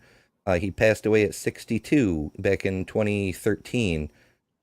Oh yeah, heart Papa attack. Heart attack and stroke at the same time. Oh jeez. Don't want to speculate if it had anything to do with, the buildup of metallic deposits throughout his body, but that probably couldn't have helped. But yeah, I went to look him up to get a picture. Yeah. Went to look him up to get a picture, and yeah, he dead. Oh, and so to be fair, Angere, you know the chemical composition of sodium bicarbonate. Just any random crystal you find is going to have inclusions that could be dangerous if ingested enough times. Like that is the worry here. Even something that is supposed to be perfectly safe, like quartz, can have any number of things in it. Also, just dirt from being in the ground, that probably shouldn't. Probably some microorganisms in there you probably shouldn't eat. Hey, Especially if you eating let dirt them is a fun and marinate healthy way in to hot improve. water for a day. Build your immune system. Builds it right into the dirt. More serious about it and add different herbs and flower essence and bring about different. What is flower essence? Do you mean flowers? The It essence looks of like flowers. It looks like flowers, like in the jar she showed a second ago. It was flowers. Was it just their essence? Flowers. This isn't even the level of old school herbalism where they would actually make essences and tinctures and shit by grinding and distilling and doing things. No, they're just taking the whole fucking plant and dipping it and being like, oh, well, it's fine. That's good. You could get your mortar and pestle out and put your love into it, ladies. Come on. Okay, right. Okay, Beamsy, you hush. That's not important to this right now. Hush. I only lick rocks when I know what they are. Usually. Sometimes. Well, I mean, if you know what they are, then you don't have to lick them. That's a diagnostic technique, right? Okay, Amber, it's been nice having you. Have a good evening. Different vibrations and different feelings that you'll project outwardly by drinking them. Using crystals has taught me so much about energy, vibration, and how to shift into a more positive mindset and lifestyle. I'm so grateful to have found them, and I've come to love collecting them too. I hope you enjoyed this video, and if you did, be sure to push the like button so I know you liked it, and subscribe and hit the bell so you don't miss a single new video. If you made it this far, be sure to comment the secret word of the day, which is rose quartz. Thanks for watching, everyone. Bye! Okay. So that was that.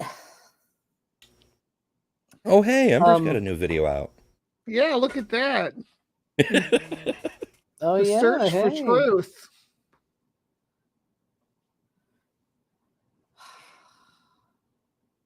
Yeah, that was slightly painful. Just a little. I think Tapioca suffered more than all of the rest of us, but yeah, but in fairness, we did get into some cool quantum field theory right in the middle of Tapioca's breakdown. True. Got to learn some interesting things.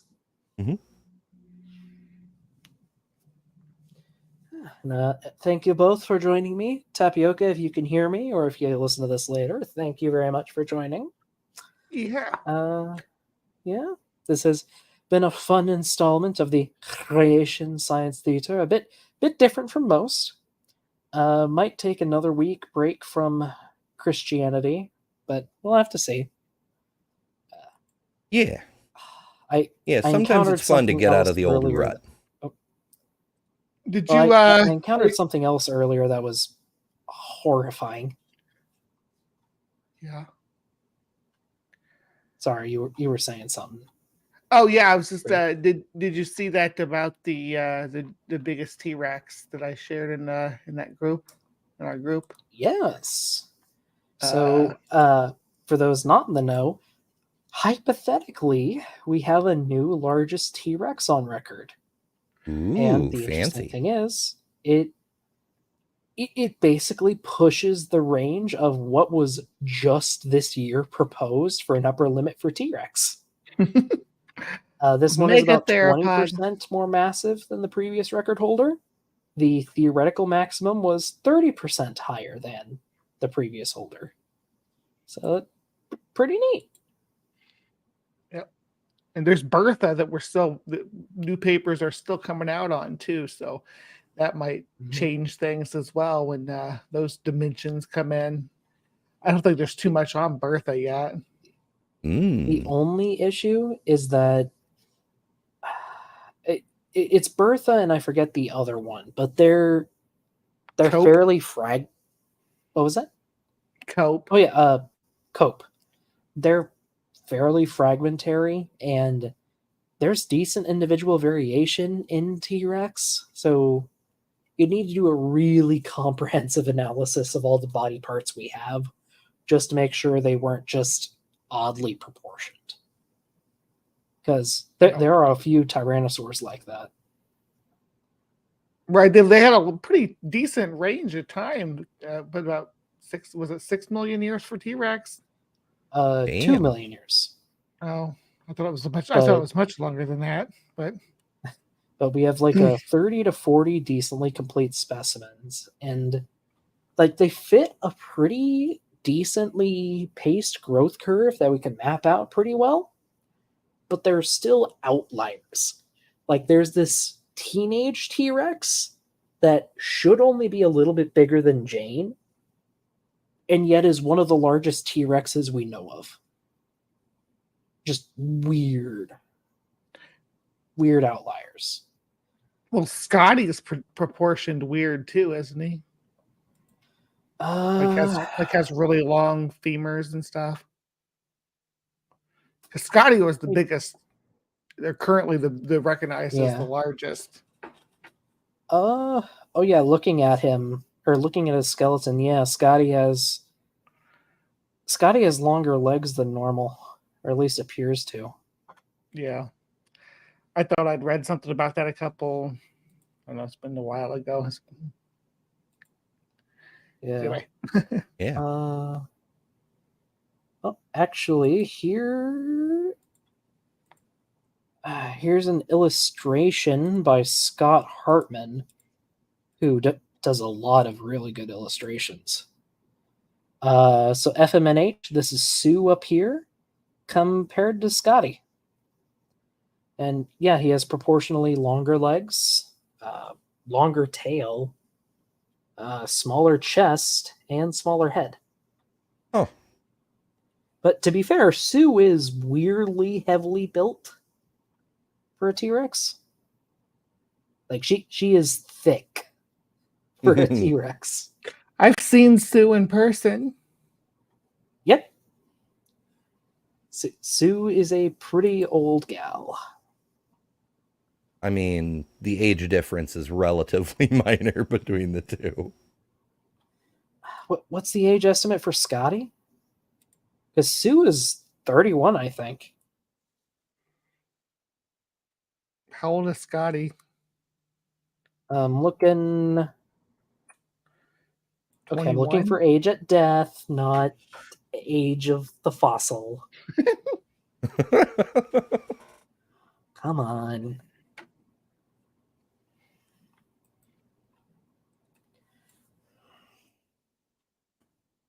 I mean, once you pass a few million years, what's the Scotty was difference? 28.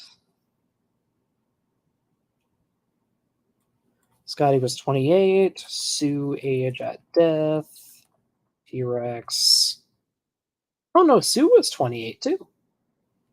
Ah. So roughly the same age. Yeah, I wonder if they ever met. They could have hung out. I'm pretty sure Sue is from the very end Cretaceous. And Scotty, yeah, they're about 1 million years apart. Yeah, 1 million years. To be fair, once you reach the status of apex predator, individual variation tends to become a lot less detrimental to your survival. It's true, although I do see some refinements, hip orientation and general morphology, a little bit of stuff in the tail near the hips, things like that. Well, which one are you saying is more refined? Well, I don't know. but I do see differences. If I were to guess, I'd say the bottom one looks like it's a little bit more streamlined for, running and things. Okay. Yeah, because that's Scotty, and Scotty is older. But to be fair, I've brought up this analogy before. T-Rex is like if Ferrari decided to build a semi-truck. Like, it's descended from a line of small, fast, unbelievably great stamina pursuit predators. And then it just blimped into this massive death machine. So there's definitely some differences here in the skull. If you look at the skull specifically, Maya, above the inorbital fenestra, if you look on the bottom one here, if you see like a little what's that protrusion called? The little it's present on. I forget what it's called, but it's a muscle attachment point. Yeah, and they're shaped different. Also, the muzzle is more flared. Yeah. T-Rex face is actually distinct enough. You can usually tell them apart just by the skull. Yeah, they're one of the few dinosaurs where you can definitely say they had distinct faces. Yeah, for sure. I see the snout area is considerably thinner in the top one. Mm-hmm. Yeah, she's more. There's other physical differences too. Like she's more barrel shaped than Scotty, and yeah, Sue is really heavily built even for a T-Rex. Oh, her snout's not as flared either. But and yeah, here are a bunch of T-Rex skull comparisons. Mm-hmm. It's just absurdly variable. Yet all recognizable. Yeah. Yep, here's the AMNH. That's one Jurassic Park is based on. I think this is Sue down here. Scotty is RSM P2523. Yep, so here's Scotty. So Cope wouldn't even be on here on this one, huh? I don't think so. I don't know if we have a skull for Cope.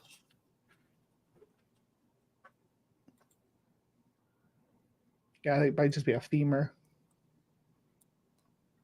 Yeah. Really is fascinating, though. Just... You were trying to close out, and I'm like, hey, wait a second. Let's talk about dinosaurs. That can't resist dinos. It's fine. Ooh, actually, here's a fun little picture. So on the left here is basically a baby T-Rex. Then on the right here is a teenager. This is Jane. Mm-hmm. I know that face.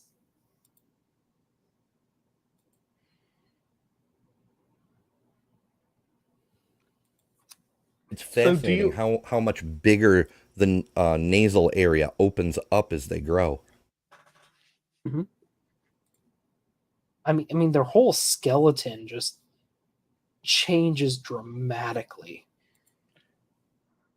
Does Tarbosaurus go through these same transitions? I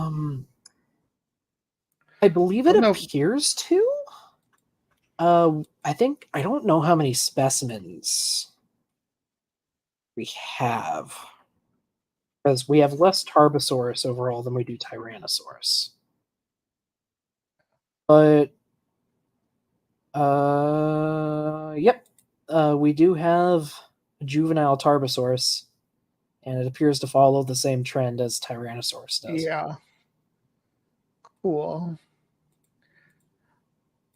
I always wondered visually, like what the difference between a Tarbosaurus and a Tyrannosaurus, because they're so close. I mean, people talk about, oh, it's T-Rex is so much bigger, and it is, but it's like marginally bigger. Like the difference between an Indian elephant and an African elephant, it wouldn't make a difference if you saw them in person. You wouldn't.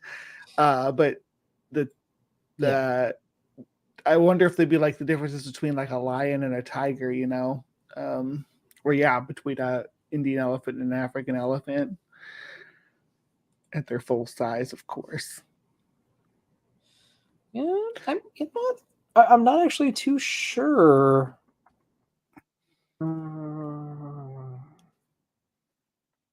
Tarbosaurus, because like there has been a lot of argument on whether or not they should be the same genus or not.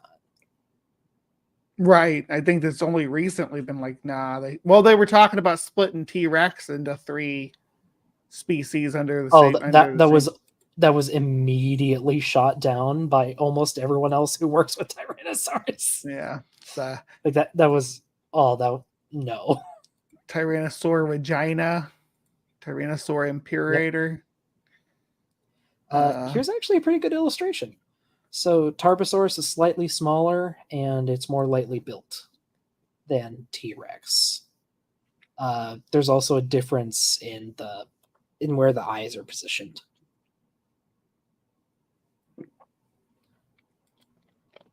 That's a good comparison, though. Let's see. Does Tarbosaurus is credit given for this image? Because I'm not seeing credit for the image, and I'm sad for that because this is really good. Yeah, Reddit's bad about that. Freaking Reddit. But we see Tarbosaurus are less than 6 tons, and then with T-Rex averages it into 8, right? Some estimates go up to 10 for the average. I guess that might be getting driven up though with these new new papers or whatever they're putting out. We have footprints of both species too, though, right? I think we do for T-Rex. I'm not sure for Tarbosaurus. Okay. Apparently, in 2003, there were a couple Tarbosaurus footprints possibly found. And T-Rex footprint? Wow, I'm putting you to the work tonight. I'm like, hey, what about this? What about that? And you're like, I will look it up. Doing some research. It's like, I'm going to come and Dr. Dinosaur questions. Yep. This has been given to a T-Rex. This footprint right here. Which, it looks about right. Does it get the measurement on it? 11. What was that? So what's the measurement on it? Oh, that's because of the size of the individual it's from, too, doesn't it? Yeah, we can estimate that decently well. There's actually a pretty tight correlation between foot size and size of the animal in most theropods. In fact, you can actually estimate the height pretty decently. It's usually between 3.5 and 4 times the length of the foot, usually. Interesting. Mm-hmm. Yeah. Says the footprint here is 96 centimeters long. So the animal would probably be about 4 meters tall, which is what most adult T-Rex appeared to be, between 12 and 15 feet high. Is that at the hip? Yeah, for dinosaurs, it's usually measured at the hip. Unless you're talking about sauropods, because those are weird. Does Spinosaur get measured at the hip too? Does that formula work for Spinosaur, since it's an oddball? For now, it's measured at the hip. I'm a fan of measuring it to the top of the sail, but the problem is we don't have a ton of posture data. Yeah. Sorry, we don't have a ton of posture data on Spinosaurus, and the shape of the sail isn't 100% agreed on. So until that happens, like, you're going to have a lot of variable estimates. Mm.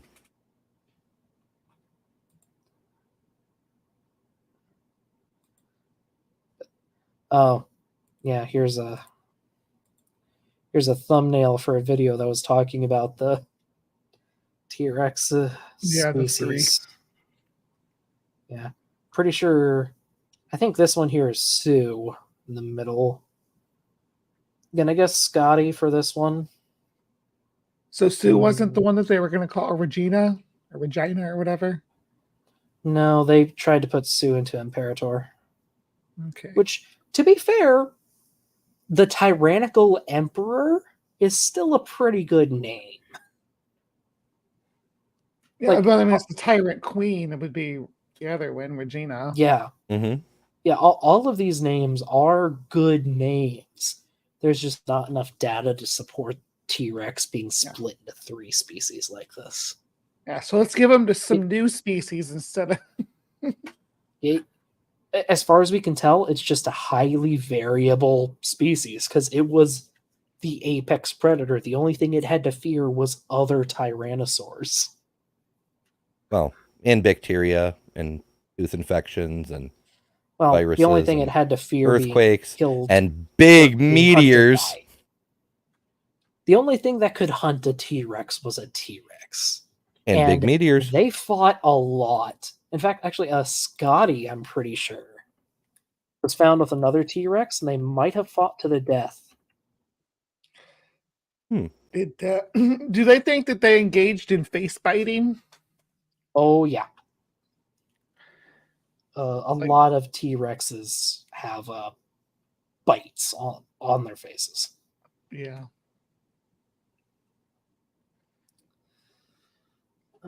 That didn't make sense, because if you can get a good grip on the other person's skull, they can't really use their jaws against you. Yeah. They think that maybe they were even doing it during courting and stuff. The face biting. Maybe.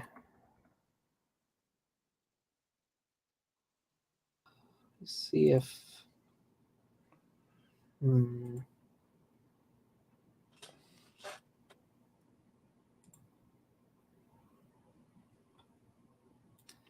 Yeah, I can't find anything about it right now, but I'm pretty sure Scotty was found near another T-Rex that had a Tyrannosaurus tooth lodged in its brain case, and that was probably how it died.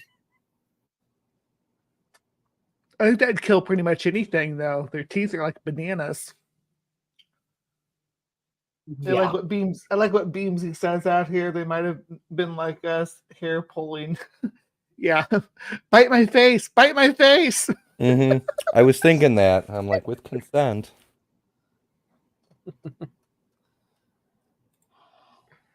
Tell me I'm a dirty little theropod and bite my face. Okay.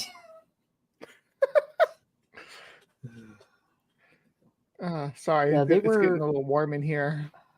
A lot of T-Rexes, though, do have healed injuries, and they seem to be mostly inflicted by other T-Rex. So as far as we can tell, they might have been some of the most violent theropods we know of, at least towards each other. They chose violence. Like, I remember an interview someone had with a Tyrannosaur specialist about the Jurassic Park T-Rex. He asked the question, who would win in a fight, T-Rex or this other dinosaur? And the guy just said, honestly, I'm not sure it would even come down to a fight, because the other one probably wouldn't be willing to engage. but the T-Rex would. T-Rex would be the king. The king. They literally are. As far as we know from the fossil record, I can't think of any other terrestrial organism, or at least not predator, that would tangle with the T-Rex. Nothing that's not a sauropod, or maybe what was that really big? What's the really big hadrosaur we found? Edmontosaurus or Shantungosaurus? It's the one that's like an Edmontosaurus, except for like a 1/3 bigger. That was Shantungosaurus. There you go. Yeah, Shantungosaurus. I was, it's like bugging you with dinosaur questions. Sorry, I should let you get to bed. You're fine. You're fine. But to be fair, Tyrannosaurus Rex, going by the tradition of paleontology, should not be its name. T-Rex is an exception to the normal naming rules. So Megaspondylus or something like that, right? Yep, Manospondylus, which is so much less cool. Like, I'm sorry. It means giant porous vertebra. Yeah.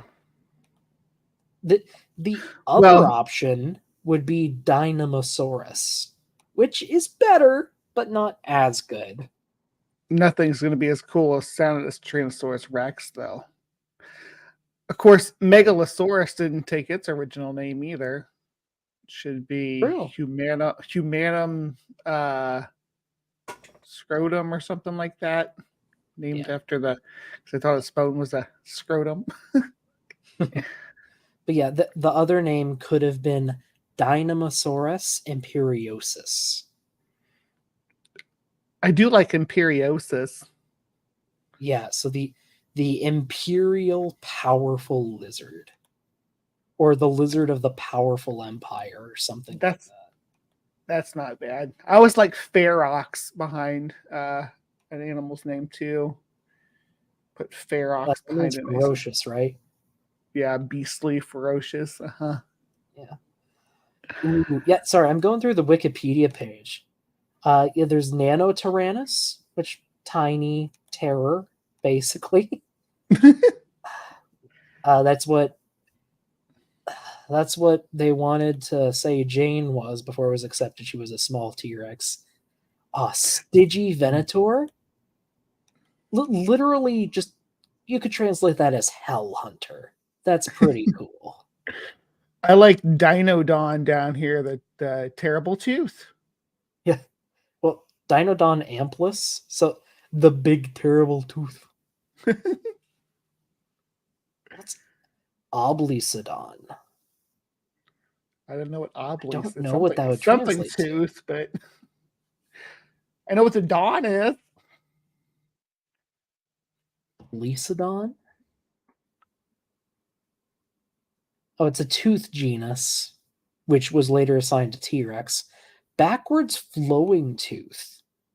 Guessing a reference to the recurve? We got Gorgosaurus.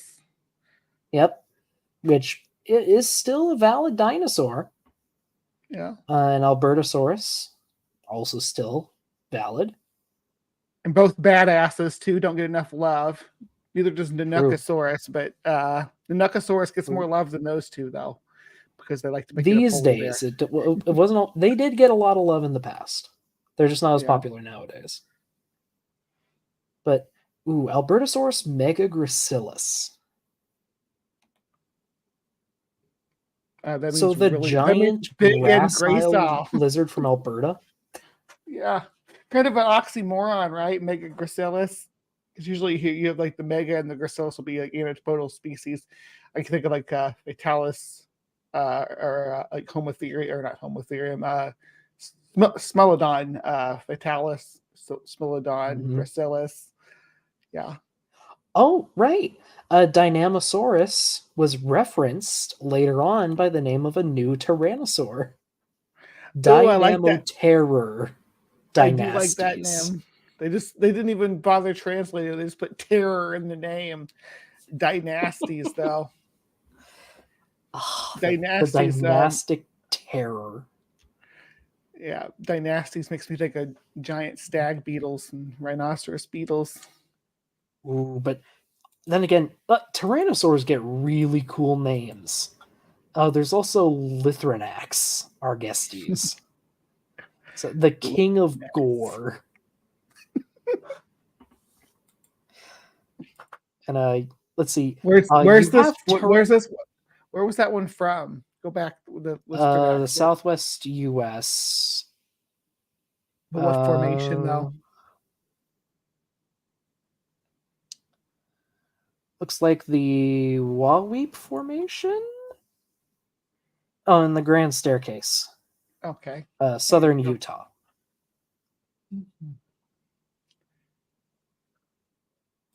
But yeah, then there's also Teratophonius, the monstrous murderer.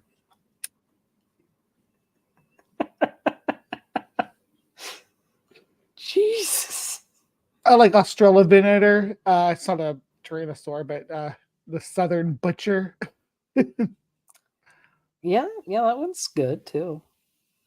Like, there's some dinosaur names that are just, oh wow, you tried and you got it.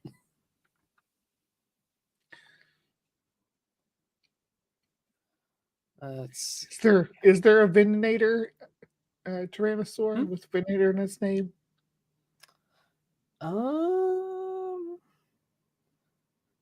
Not that I'm seeing here. But there's also Alioramus or Displetosaurus, which might actually be ancestral to T-Rex, depending on who you ask. Would it be ancestral to T-Rex and Tarbosaurus then? Potentially. I don't know if we're 100% sure because, I mean, going back that far, it's hard to know for sure the relations, but at least morphologically, it seems to be intermediate between T-Rex and other tyrannosaurids. Yeah. I do like Nanocosaurus with the polar bear look, but I understand that it probably didn't really look like that.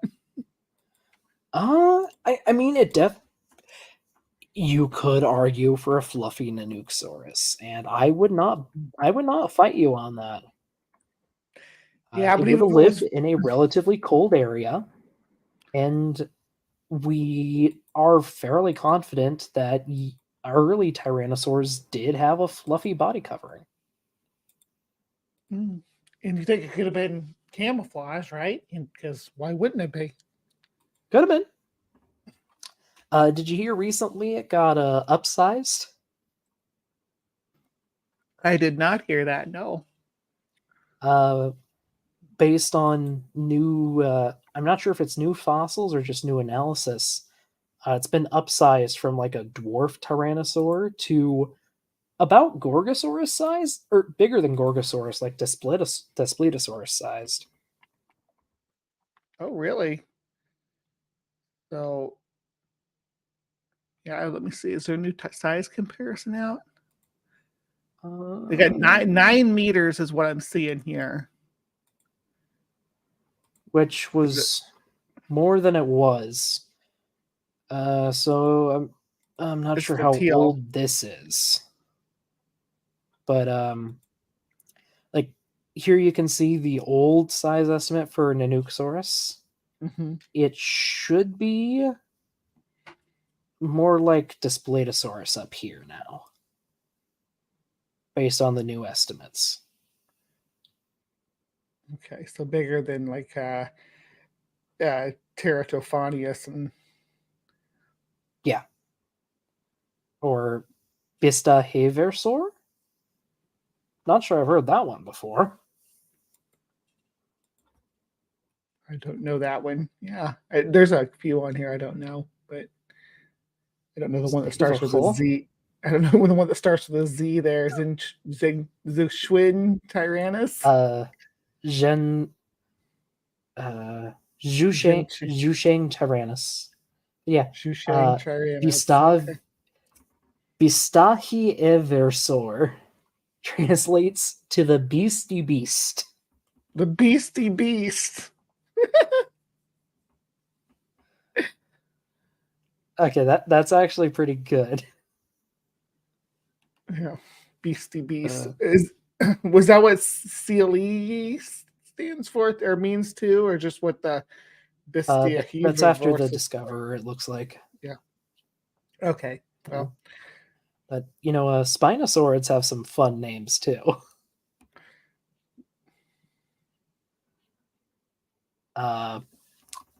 Like a Valabona venatrix up here. So this is after a region called Valabona or Vallabona in Spain. But it basically translates to the huntress of the beautiful valley. Yeah, I think Venatrix is just the feminine of Venator, right? Yeah. So, like that's you have not Reparo Venator and Serrata Sucaps. That's crocodile, like. Yep, crested crocodile.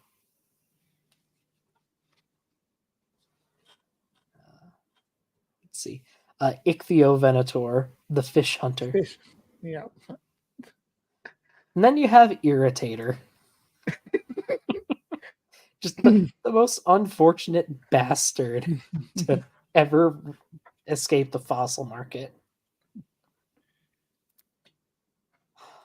Like this poor dinosaur. I like Sigilmassasaurus, though. It looks. Well, Sigilmassasaurus, depending on who you ask, is dubious. It is known from neck vertebrae. That is it. And this next vertebrae is more like Spino than anything else, then, right? Yeah. All we have to go on are the shape and size of the neck vertebrae, which, as you might suspect, are highly variable in just tetrapods.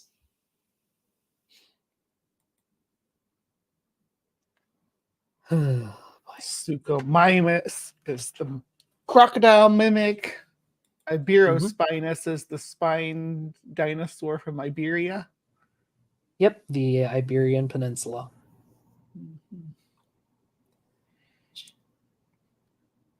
Like a lot of dinosaurs get really cool names, and the only other family that I think rivals tyrannosaurs is ankylosaurs. I don't know the sauropods, the biggest sauropods, they get some really cool names too. Come on, Titanosaurus. You're right. Like a Titanosaurus in particular. Argentinosaurus. I know Argentina is the name of the country, but Argentine sounds massive. I don't know why. It just makes it sound huge. I mean, you could translate it as the Argent Titan. lizard or the silver lizard, actually. Let's see here.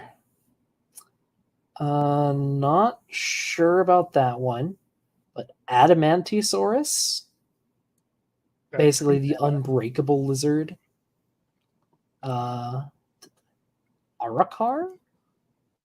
Don't know that one. Angola Titan.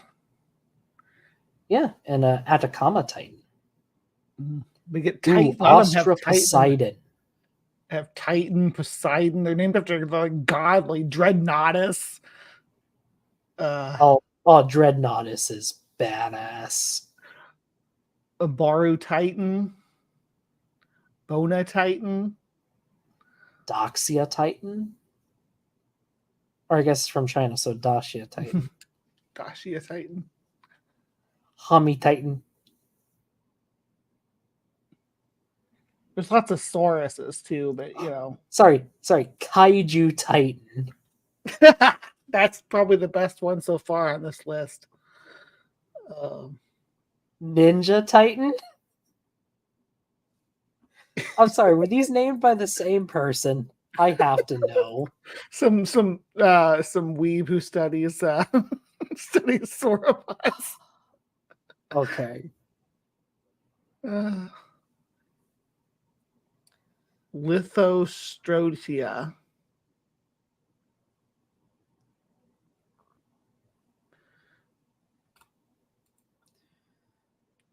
Okay. Felipe, Salgado, and Garrido. No, they were named by different people. There's just Kaiju Titan and Ninja Titan. Both from Argentina. Man, Argentina was lit with giant sauropods. I tell you, they had the best. Yeah. I mean, Africa had some cool ones, and North Titan. America did too, but Argentina. Wait, doesn't Nula Titan mean... Oh, it's Nulo's giant. I was like, was that like nothing Titan? What's this Diamantinosaurus or Sauria? Diamantinosauria. Never heard of that one. It's a clade after Diamantinosaurus. And go figure.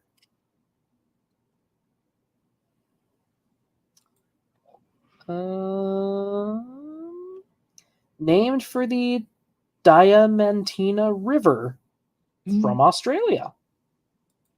Oh, I didn't even realize there were titanosaurs in Australia. Oh, yeah, there are. Let's see if it's on this list. I think Australa Titan. Yeah, there's at least one more. Yeah, you said Australoposeidon. Is that from Australia too? No, that's Brazil. But yes, I know. Yeah, I know Austro just here. means southern. But yeah. Yeah, this guy is also from Australia. Cool. Australia is also home Is that a one titanosaur of the though? most... Is that a titanosaur though? It doesn't have the posture like a titanosaur. Yeah, it's a titanosaur. Okay.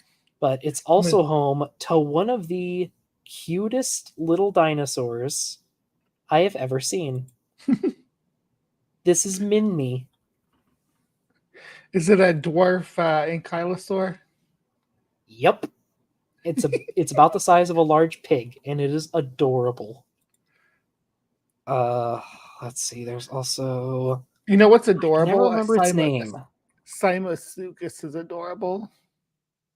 Oh, it is. Like a little pug. Yep. Here's this little guy.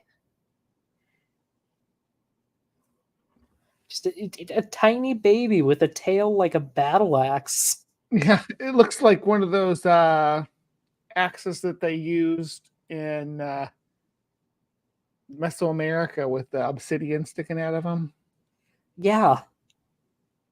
But is it from Chile?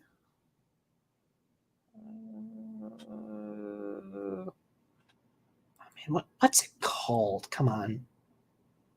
I always forget its name. Thagomizer? Stegoros.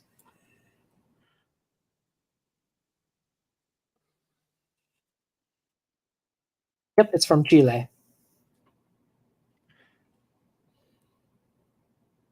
Its tail is wicked, though. They could take your head clean off. Well, it's tiny, though. Well, maybe bonk your shin pretty hard. Yeah. I wouldn't want to get... I mean, an alligator that size can do some damage with its tail. So imagine what this guy could do with reinforcements on its tail. Yeah. Oh yeah, and Beamsy is right. There's another dinosaur called Drinker. Whoop. Just Drinker. Drinker. Yeah, It's just after a little Edward bigger than a Drinker kitty. Cope. Yeah, that makes sense. Just I like it with the fluff better than the scaly version. yeah. Like I'm seeing more ornithopods with the fluff, and I am for it. I like the emu kind of look Yeah. to it. Yeah.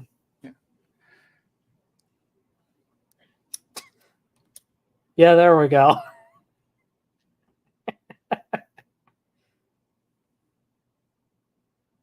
I don't know goes. how I feel about that one. It looks like he's happy. He's got his little brown bag, so his wrist, though, they're not pronated, so that's always nice, right?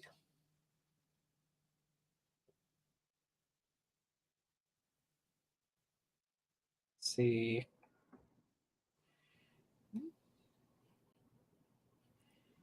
Just a second. Oh, geez. So apparently here are some names that are mistakes. That some of those are huge, long names. Yeah, I think I would agree that these are mistakes. Why would you make your name your name so complicated like that? Like this second one though, I got some different. I can see some different. Griso tyrannus, the tyrant Grice, the Auran. That's cat. Auron. Toe. Cat? Mm-hmm. Grontio atrocristatus. I don't know if that rest of that stuff, if with all the rest of the stuff, except it's still cat after that. I think cristatus is another way to say crusted. Yeah, could you see that with some yeah, that's another way to ceratopsians? say crusted. Yeah. Okay. Crypto. Let's see. Strange. Weber Baueroceras cephalomacrostebus. Giant head. Cephalomacro. Giant head. Sorry. That's like cactus, though. Yeah. Like Parapala Secitodermogamarus. Why? Oh, we lost Ember. Oh. We probably bored him with all these all this binomial nomenclature. Yeah, I mean, fair. To those who are still around, thank you. We got the abyss here, Abyssiolus.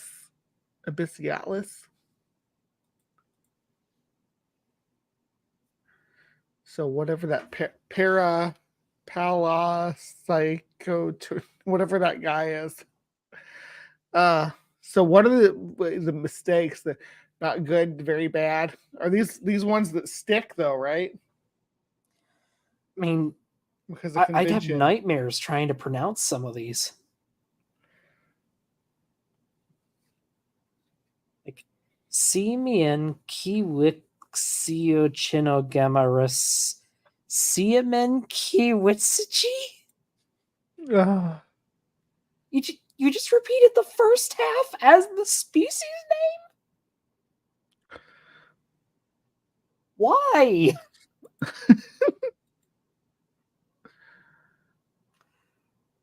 Oh my goodness.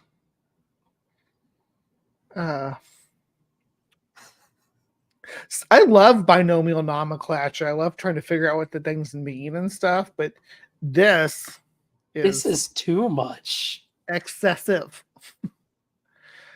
This is obscene. I see Dermo, but I see Husky in here too. Yes, Husky.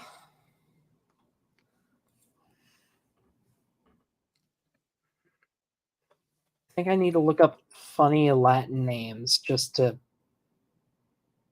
help.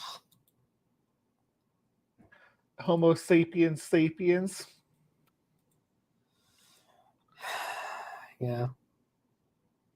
let's Okay. see. Here we go. It's a mollusk. Ah. The next one has 3 A's in a row, so it's Donta. How about aha? A wasp. Or Alabama? Aloha. Argentina. Asia. Australia. Really? There's Wait. Batman? Batman. A fish called Batman. A bird called Cannabis and a protozoan called Chaos.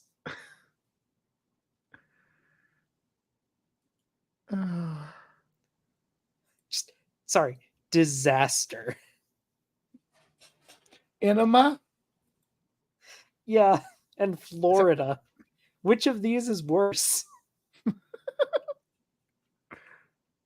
Wow. Sorry, Corporate Mama. wants us to identify the difference between these two pictures.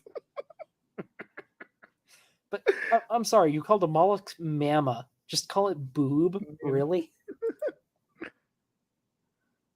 Oops. Oops and oops. Sorry. Back in the 1840s, too. And they're both arachnids. Or no, the other one's a beetle. Yeah. Yeah. It's paratype? That's the actual genus name for an animal, paratype. That is a fossil term. Stupido gobius. What's then super crembus.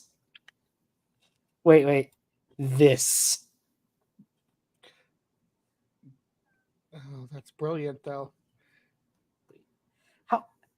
How do you say this? It's the sound the wasp makes when it flies by. Okay, but then why for this one? For a snail? It's with teeth. It's like the wasp, but with teeth. Oh, Agra Sasquatch. Okay. Oh, with big feet. Big Okay. feet. I there you go. Clever.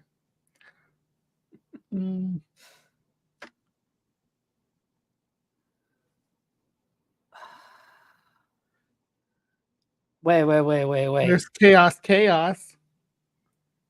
Brachionex Thelestrophones. Little Chief Nipple Twister?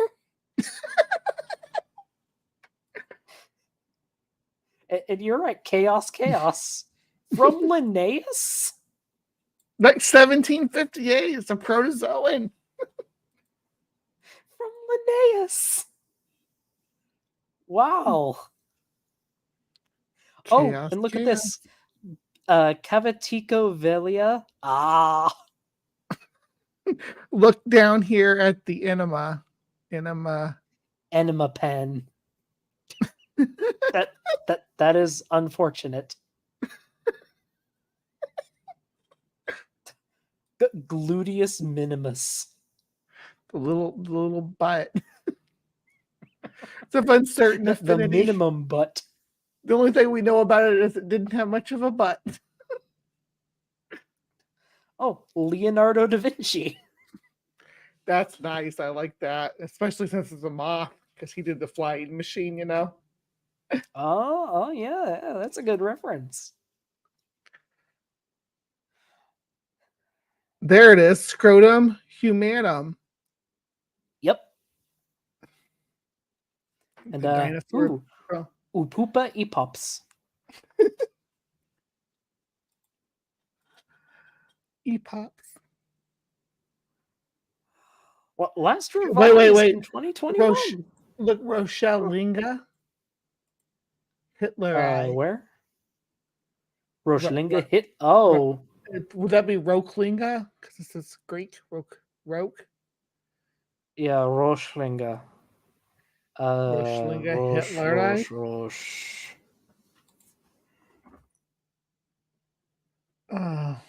Wow. Yeah. Is that the only organism named after Hitler? Someone named Hitler. And Sydney wants me to do funny dinosaur names. I shall. Funny dinosaur names.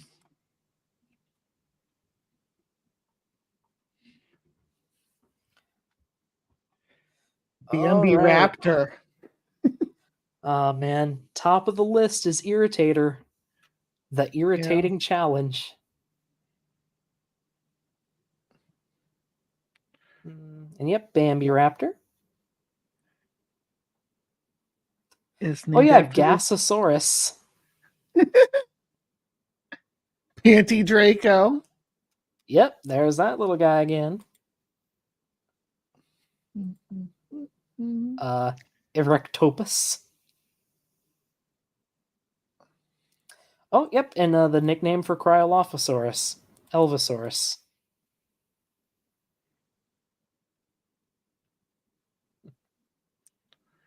Windy Ceratops. Yeah. And there's Drinker. Oh, yeah. Micropachycephalosaurus. Small, hard-headed lizard. Yep. Oh, Michael Crichton's dinosaur.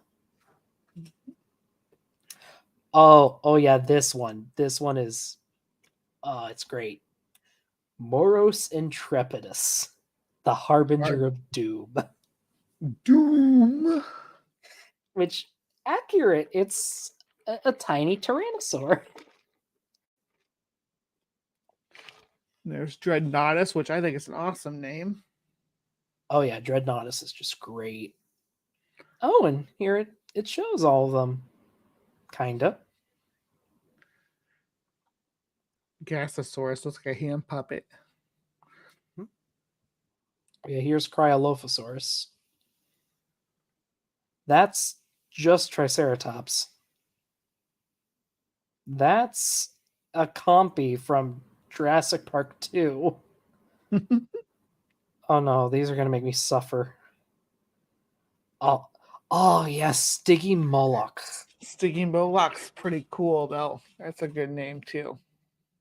Yeah, like, of course, Pachycephalosaurus had to absorb two of the greatest dinosaur names I've ever heard. Because Stiggy Moloch, or Stiggy Moloch spinifera, let me double check what spinifer means.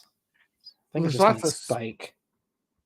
There's lots of spiders that have spinifer on their names. They're all the ornamental ones.